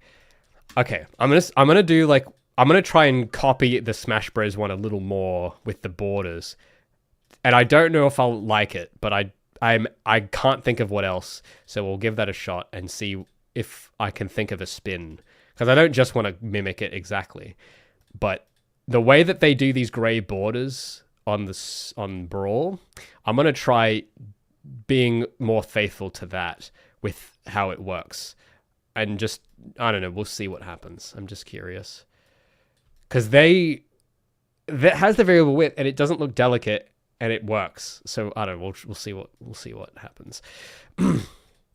So I'll hide this. I'll make the text dark. Okay, I just needed some time to think. Maybe you could design the UI on a CRT. Ah, oh, dude. I would love that so much. You've got no idea how much I would love to do that. Unfortunately, I own one CRT, but it's not really usable for desktop because it's a TV, not a desktop monitor. And I know this sounds pedantic, but there is a difference between the two. And real quick, because I thought this was really cool, I'm going to show you guys something. Oh, where's the tab I had? I showed this in Discord somewhere. And you guys posting all your anime GIFs here. I gotta scroll up. This is why I don't like Discord as well, because I gotta scroll all the way up here to find it. So I found this monitor, which is, I don't know who's selling it or how much it is, but I tracked down this monitor, this thing. This would be like my dream monitor to work on, because this was the exact display that the, what were they called? Frame Store. They were the animation house that did Harry Potter and Thunderbirds, the live action Thunderbirds film, and like a bunch of CG movies from the 2000s. And this is the display they used in the early 2000s. And this is really cool. It's a 21-inch 4x3 1600 by 1200 120 hertz, I think, display. It's quite good. Like, everyone always kind of clowns on, oh, old models was so bad. But if you read the specs, it's quite impressive. Like, it's got a, like, where was it? It had the refresh rate here. It was like quite high refresh rate. I didn't realize people were running refresh rates that high at the time. It's like more than 60 hertz. It's like 100 and something hertz, I think. But this is cool because it's like, lately I've been doing this thing myself just to pretend that I'm using something like this, or I've set my actual, not for the stream because I need to have it widescreen for the stream, but when I'm not on the stream, I set my desktop resolution to 1600 by 1200, and it's letterboxed, and I have these big black bars on the side of my screen, but I'm actually finding it's like a really good aspect ratio and size to work at. And I know this sounds crazy. I can't prove it, but I know that it's like better than 16 by 9 or 4K or 2K. And I don't know why, but just this, you can sort of, maybe you guys have noticed this stream that all of my HUD elements are slightly bigger. Like the Photoshop's layer menus and everything is all slightly bigger than it was last week. Because I'm running this at 3200 by 1200 now. So I'm running it at, for the stream so I can have chat on the side. I'm running it at like two of those monitors together. So 1600 by 1200, take the 1600 and times it by two, you get 3200. So if I took this and put it in half, no, it's not working and quite. It's on the other half of the screen. Like this. This is the resolution exactly that they would be working at at that animation house. And it's just pleasant. Like the menus are just the right size, the font is just the right size. Because when you increase the resolution on Windows, and I'm not talking about the screen size, the physical size, when you increase the DPI on the display, when you do a 4K monitor versus a 1080p monitor, they're both 16 by 9, but at a 4K monitor, all the text shrinks and gets smaller, and it makes it really hard to read. And I know everyone loves 4K because it's so high fidelity, but I don't like 4K because the text is small, and it's like, it's too small. I have to go and squint, and I don't want to do that. So I've been running it at a bit lower res lately, below native, and I'm actually, I like it more. And it's so crazy because it's like, oh my God, you're not running it at native resolution. What are you doing? And it's like, well, I don't know. I think I've got my intentional favorite resolution, and it might be 1600 by 1200 or 3200 if you have side by side two of these. And I don't know, man. I don't know what it is. Maybe you guys can give me some insight if you've tried this. Try it right now. If you don't know how to do it, you go to your NVIDIA control panel or Windows settings. I'll show you how to do it. You just go to change resolution, and it might even be in this list already. You just go 1600 by 1200 and just try it for a few days, and just try it and just see if you like it. I really like it for some reason, like more than my native resolution, and I don't know why. That's the thing. I don't know why, but I just know it's like, this is it. This is like the king. This is the divine king resolution. This is supposed to be it. Sort of like, you know how Terry Davis was always talking about how 640 by 480 was sort of that was his resolution, like that God chose him to do or something. I feel like 1600 by 1200, there's something about it calls to me. I don't know what it is. But man, I really wish if I could get my hands on a desktop, that monitor, and work from that would be a dream come true.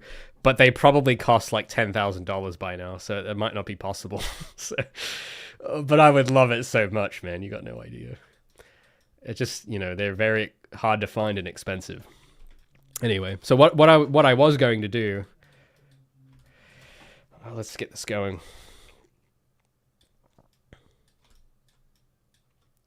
Cybershell says, yeah, I wonder if pixel density is disorienting in some way, like too much detail. I think maybe you're onto something there, man. Because I don't know. It's like the DPI UI scaling and just the density. Because it's like, well, why is small DPI? Why do I prefer low DPI versus high DPI in terms of like the text being bigger? Like it is slightly blurrier, but for whatever reason, I don't care. And I'm like, well, why? Why do I not care that it's blurrier? What's going on? I don't really know, but I think maybe the brain has like a similar Dunbar's number, but for pixels or something, where the brain can't handle more than like 16 million pixels or whatever. And if you have more than that, it gets tired. Because I did get less tired too. Like I was actually able to kind of work and stay focused more with a narrower aspect ratio and smaller resolution. And you look at devs today, that did Ratchet and Clank, because that's one of these variables that maybe was a thing. When you look at the guys that made Ratchet and Clank 1 in a year, what was something different about them versus developers now? Were all of them, they were doing standard def 4:3 on their workstation. They weren't doing ultra wide or 4K or OLED or any of this stuff. All of those guys made Ratchet and Clank in a cave. Like they made it with a 16 by 1200 CRT, and that was good enough. And it's like, maybe that's one variable with a bunch of others that made a difference, and maybe that variable and a bunch of others combined are what made that generation of people uniquely able to produce such high quality games in such a short time, that then coincidentally stopped happening when isn't that interesting how right around when studios started, because they kept using LCDs up until about 2010-ish, from what I know. Because you look at behind-the-scenes footage from games from 2013, and they're still using CRTs. And then after the PS4, everyone stopped using CRTs, and then the games all got worse, and they all took longer. Like, that might be just a coincidence, but maybe it isn't. Maybe that's a variable. I don't know. But hey, that's just a theory. A game theory. Thanks for watching. Could be. Sorry, I'm just trying to move it. Oh, no, I want to select that vertex. Yes. I don't know. What do you guys think of that? You think that's too crazy? You think maybe, like, owning a CRT is, like, the secret ingredient to... I don't know, maybe. Using 16 by 1200 is, like, if you don't... that would be so funny if that was true. But I don't know, man. It's a weird coincidence, I've noticed. Keo says, I've been using a TV that's about 3.4 feet away from me. That's more than twice the size of my laptop. I have to use the built-in zoom to read it. Dude, I was doing the same thing, like similar thing this week, where I actually moved my screen to be closer or something. I'm trying to remember what I was doing. Because, yeah, it turns out there is an optimal distance that the screen should be. I know, this is a bit of a side tangent too, but I did find in case you think I'm making this up, I found a user manual for this display. And on this display, it tells you that you should have it like 50 inches, I think. Let me search. It might have been this or a different one. But yeah, don't ask why I was looking this up. I was just curious. But they do have a page in here somewhere, or maybe it was a different monitor, where they show you how to set it up, and it's like, it's recommended. I don't know if it was this one, but it's like, it's recommended to have the display 50 inches from your eyes, which is like roughly an arm's length. And I think my current one, I've got it 60 inches. So it's a bit more further away. But that's because the CRTs do bulge outwards, so it's a bit different. But anyway. But but I've noticed that even, like, I don't know, having a screen that small, because they're only 20 inches. They're like 21 inches usually, which is small compared to like the 50-inch TVs people use now. But when you have the bigger TV and you have to have it further away, it's like not... I don't know, it's less readable, and you have it too close, then your entire periphery is just this too much, and you have to like turn your head to see everything. But at 16 by 1200 at 21 inches, I don't know why at that specific size, everything is just in the right place. Like, you don't have to move your head to look around. You don't need extra periphery. Everything is just in focus all the time, and everything is the right size. And I don't know, it's just right somehow. I can't explain why. Sorry, I'm a bit slow today. I'm like way too passionate about CRT displays. But I don't know, I just thought that was all, it's interesting. All right. But yeah, that might be one of the variables of like why game dev is so different, because everyone's doing them on these. Maybe everyone's resolution is too high. Because just from my personal experience of learning design, I think that has been a hindrance actually, is, okay, this is going to sound crazy, but I'm just extrapolating here of just from my experiences and people I've met and what I've observed. Because what I did notice going to a game dev institute for a little while, meeting people and like working with the 20-year industry professional guy to do the environments. One thing I noticed about all of them is that they all used high definition displays. They were always impressed. Like, they all own 4K TVs at their houses. They all are like obsessed with OLED and that kind of thing. Like, and I know because when I talk to them and I ask them about like just, you know, small talk or whatever, they'll all talk about how like, oh man, you see the new OLED display, the color's so good. Like, it's those kind of guys, right? And they are impressed by that stuff. And I think they spend a lot of time watching high fidelity content in their downtime, which, you know, developers 20 years ago weren't doing because you couldn't. 4K TV just didn't exist.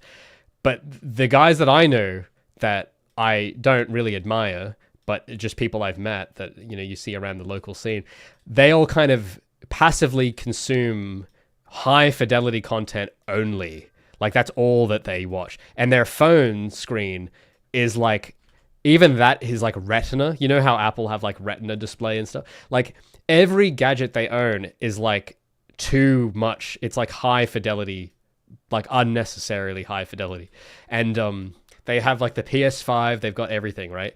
And they tend to, like, I think when the Switch, I don't know what model it was, but they were doing something to the Switch, and they were like, people were complaining that, oh, they're still using 720p. Oh my god, it's so cringe. And that's what these guys were saying.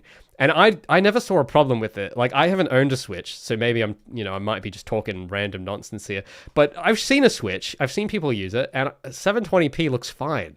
Like, I don't know why people want, like, I don't get what the whole, like, it doesn't need to, because it's a small screen. It doesn't need to be that big. But anyway, so I was thinking about all that, and I was thinking, like, man, maybe the reason that everyone is, like, obsessed with this fidelity thing going on, everyone is trying to make it so that their environments use 4K textures and 4K displays and 4K this and OLED this and whatever. Maybe that's because that's literally what they're surrounded by all the time. They don't know different, and they, like, the shows that they watch or the games they play or whatever, they've kind of been, like, conditioned to thinking that if it looks better on an OLED, then it looks better, which I'm finding isn't true in my experience. But my habits are different. I think the reason why I'm figuring this out is because I don't have a 4K TV. I don't have an OLED phone. I don't have a PS5 with all the new games on it. I have like a crap $30 TV that's like 15 inches. And the best screen I have is this desktop. And that's like IPS panel. It's not OLED or anything. And I don't know, maybe that's a reason why I've like noticed this stuff, because I don't play new stuff. I'm literally only looking at old stuff, and that is my influence. And those guys doing the old stuff were also surrounded by what we would call old stuff, but is at the time was new stuff. And I'm trying to think, where was I going with this? Because I think the reason this becomes a problem, because this might be like, oh yeah, so what, right? Like, obviously, technology advances. Yes, but I think it becomes a problem in a sense that I'm trying to think. Just give me a sec. The problem is when just because I can't see the text. Hold on a sec. This has to be white. I just got to adjust this. Sorry, I lost my train of thought there. Because there's a problem with this whole thing. And I'm just trying to figure out how to word it. If you're surrounded by only that stuff, and it's all high fidelity, and it's all 4K or whatever, because I think there are a minority of people that, I don't know the right word, but there is a minority of people that kind of deserve to use 4K. And what I mean by that is, there is a small amount of people that know how to use it because they did SD first and HD. They went through the progression from 640p to 720p to 1080p to 4K, going back, because these guys, I'm guessing, that have been through this were in the industry 20 years ago, and they've just naturally, as technology progressed, their skill evolved with the technology. But I think the issue is when you've got someone that hasn't evolved with the technology, that's joining the industry now, and they've only ever seen 4K, and they've never had the limits of SD. I think when that happens, and you start your career and you have unlimited freedom immediately, I think it does something bad to you, and you never develop proper aesthetic sense because you get too many options too early. I think there's something like that, and I know that because it happened to me, because if you look at earlier Feline devlogs, you will notice this occurring, where I'm like stressing out over textures, I'm stressing out over like building levels, and I'm thinking like, this has to look good. And I'm not thinking about the basics. I'm thinking about like, oh, it's got to look good on a PlayStation 4 or whatever, or a 1080p screen. But a lot of those problems were started to become easier to solve when I stopped thinking in HD and went back. which you kind of have to go against the culture. I think the reason that isn't just normal is because that was the culture 20 years ago. And I guess most people are just on autopilot and they just do the default setting, which is, well, the studio's telling me I've got to do it at 4K because the consumers have 4K. So they don't think to go against that. If you're just on default settings, if you're living life on default, you could say. But if you have that thought of, I'm going to go against that deliberately, which is harder to do than just following the thing, the trend, to go against it, I think that's the only way out, I think, is to like deliberately not. What's the there's like some old Christian saying, I'm trying to remember what it was, some prayer that goes like, lead us not into temptation. I think 4K is like that, where it's like there are people that have earned the ability to use it because they started lower, and if you haven't, it is a temptation. If you haven't started with the basics, it is a temptation. And if you don't resist it, then there are consequences. And I think that probably is what leads to like the designs looking not as good and a bunch of other things that probably lead to the development taking longer that weren't factors in 2001, which, you know, when all these AAAs were pumping out stuff every year. So anyway, sorry, that was a huge tangent. But, you know, maybe that's all just rubbish and, you know, I don't know. Maybe none of that's real, but I don't know. That's just what I've seen. Now, I'm liking this better, but I'm still not liking it fully still for some reason. I don't know why. Oh, no, I know why. I know why now. Sorry. I am a bit slower when I'm talking, so I just gotta adjust. Something about that box. It's at the wrong angle. But I like the contours better. It looks less fragile, but it's still not right exactly. And I think the colors might need some work. But I think I'm onto something. Just... Oh, hold on. Wait a minute. If I did like that. No. That did look better in my head. Maybe that is fine. I don't know, it just looks a bit much. I don't know what it is. What's the grid looking like? Oh, wait a minute. What if I did? Because I think the text... Oh, no. Maybe not. Oh, well, maybe. Because I'm just thinking... I've thought about it. I think I know this whole thing has to be a bit bigger, and there has to be another box around that text, I think, because I've noticed that the Smash menu does that a bit. Yeah, because it's too thin. It's too thin. And then I also need, I forgot to add this. Ooh. But I don't know, what do you guys think of all that? You think that's too conspiracy theory, or you think that's happening?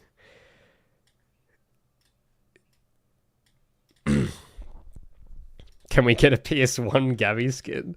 I don't know. I mean, I still do. I don't know if you guys remember the very first version of the model. That's kind of PS1 adjacent. Maybe I could keep that in there somewhere.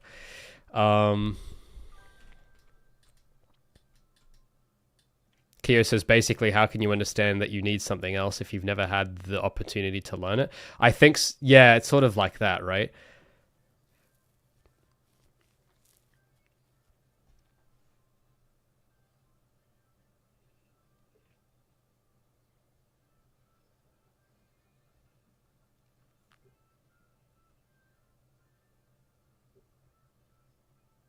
All right, hold on.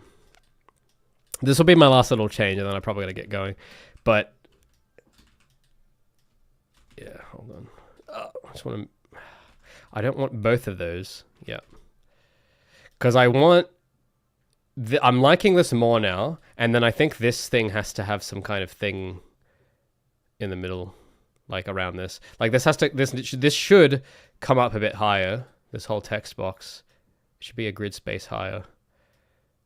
And then there should be a box around it like that. But I don't know if I should have the angles on that one too. But I am liking this more. It's getting closer. you know, I need to find, before next week, I need to find books on styling. I think that's the gap in knowledge I've got at the moment. Is the styling, not just grid based stuff. That's just foundations. You need styling, which is it's a different art form, I think.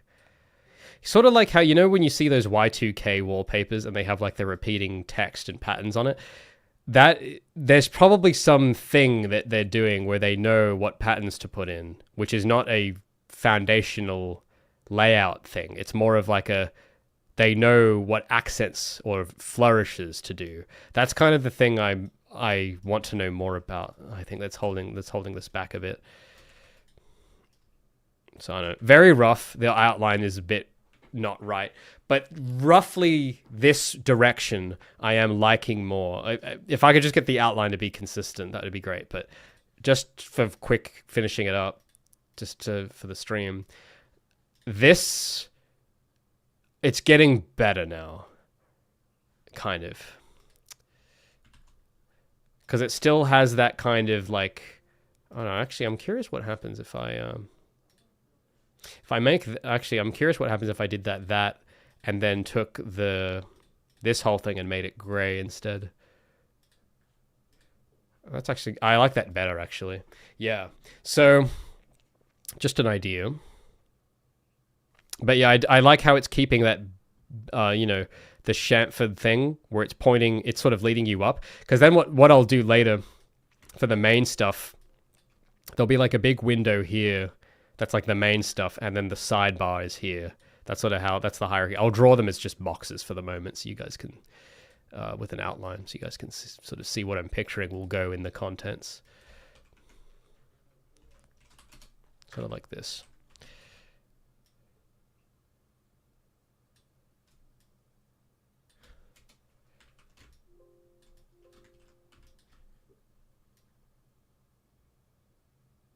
So the way that the actual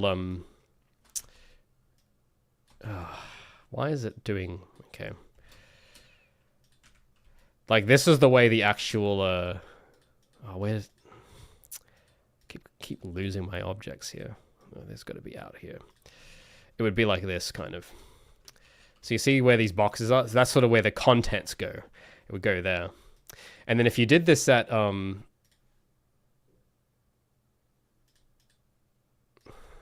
no, wait.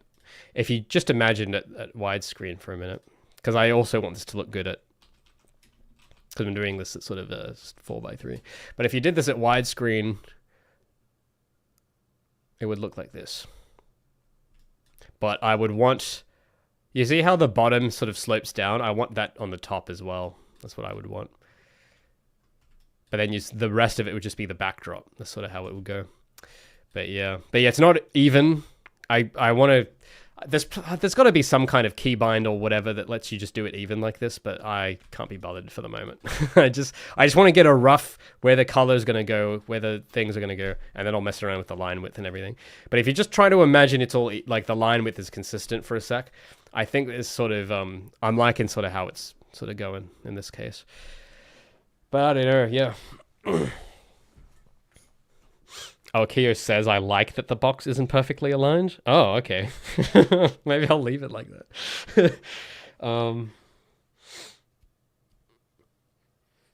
But if you leave now, we won't see you for another week. I know.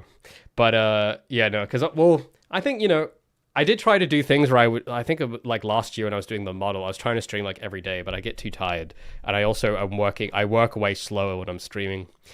Because I don't know how, because I don't know, I see these game dev streamers, right, and they're all making bank, but like I don't know how, I don't really get the entertainment value, or like watching people program or whatever is like boring as hell. I don't know. I try to make this entertaining, but it's challenging, right? I'm kind of more productive when I'm quiet, which is when it's most boring. So I don't know, maybe game dev isn't meant to be streamed, but I try.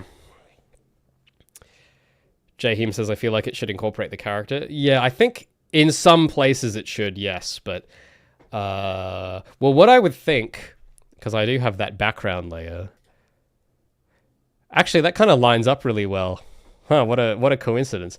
Because the main menu, I want it so that the main... Oh, no, don't... No, yes. So I want it so that the main menu has, like, the options in the other box, and then it has just a render of Gabby in the other one, unless you click on an option. So at first, just on the home screen, it's all, like, play, level select settings, and then it'll have like maybe a picture of Gabby in that other box. That's sort of what I want. But then when you go to settings, it'll come up with another panel that covers this. That's the plan. And then the panels, I think once I get a handle on the borders, and these by next week, I'm hoping will look a lot nicer because I know that they look plain. But if you imagine these with a bit of bevel or a bit of gradient on them or something, or an outline on them, some theming, because I'm just doing basic blocky shapes. But if you imagine this with some texture on it, I think it'll look better. And if you imagine the panels inside the body, because the rule is that inside the body is a screen, and you can see that I've got scan lines on the background there. So the panels inside will look a little different than the border.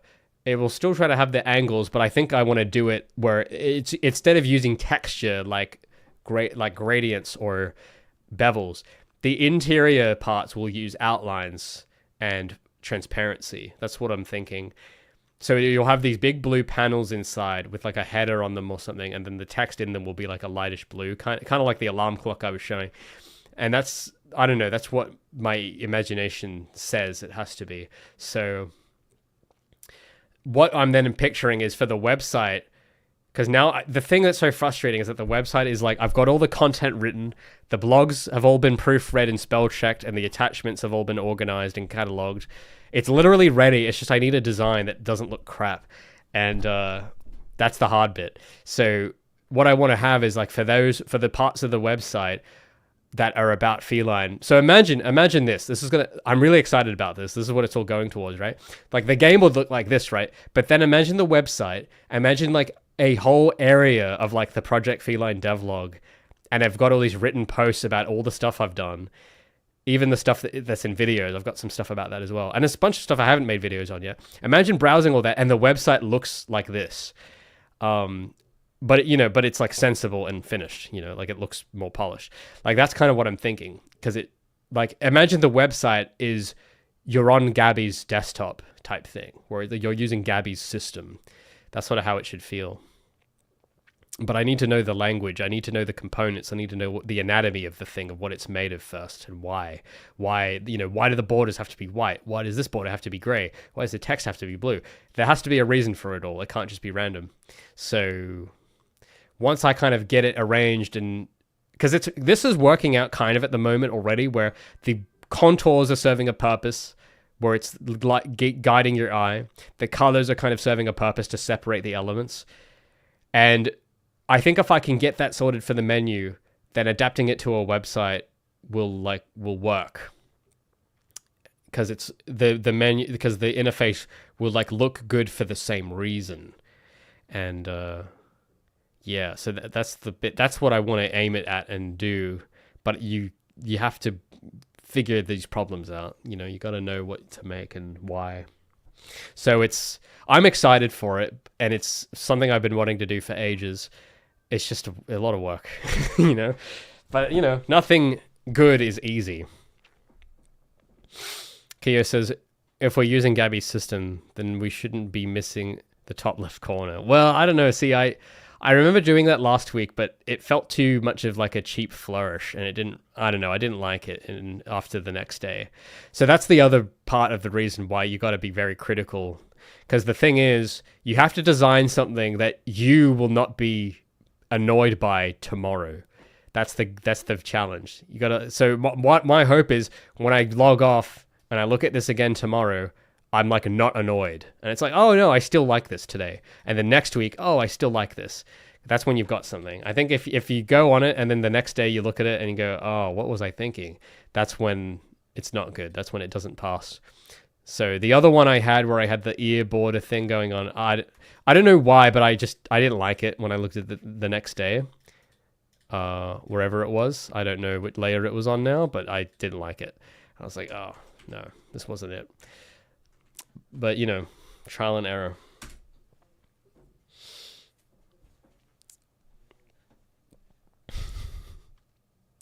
Maybe we have Gabby or have each character look at each menu element. I mean, maybe I'd have to do a lot of renders, but yeah, we'll see. We'll see. I think for the most of the menu, I don't want to do too many character renders, except for like the main menu. I think that just the main screen, I want to have that because I don't know, it looks kind of cool. But for the rest of it, I want your focus. Like for a settings menu, I wouldn't do character renders on it because I want your focus to be on the menu, like the actual options.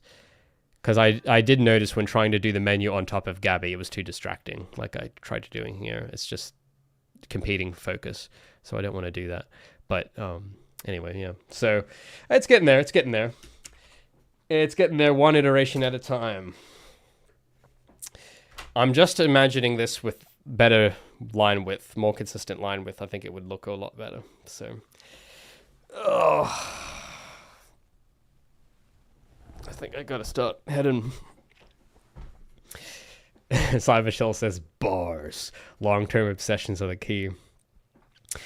That's true, yeah. You gotta be kind of fanatically obsessed to get it right.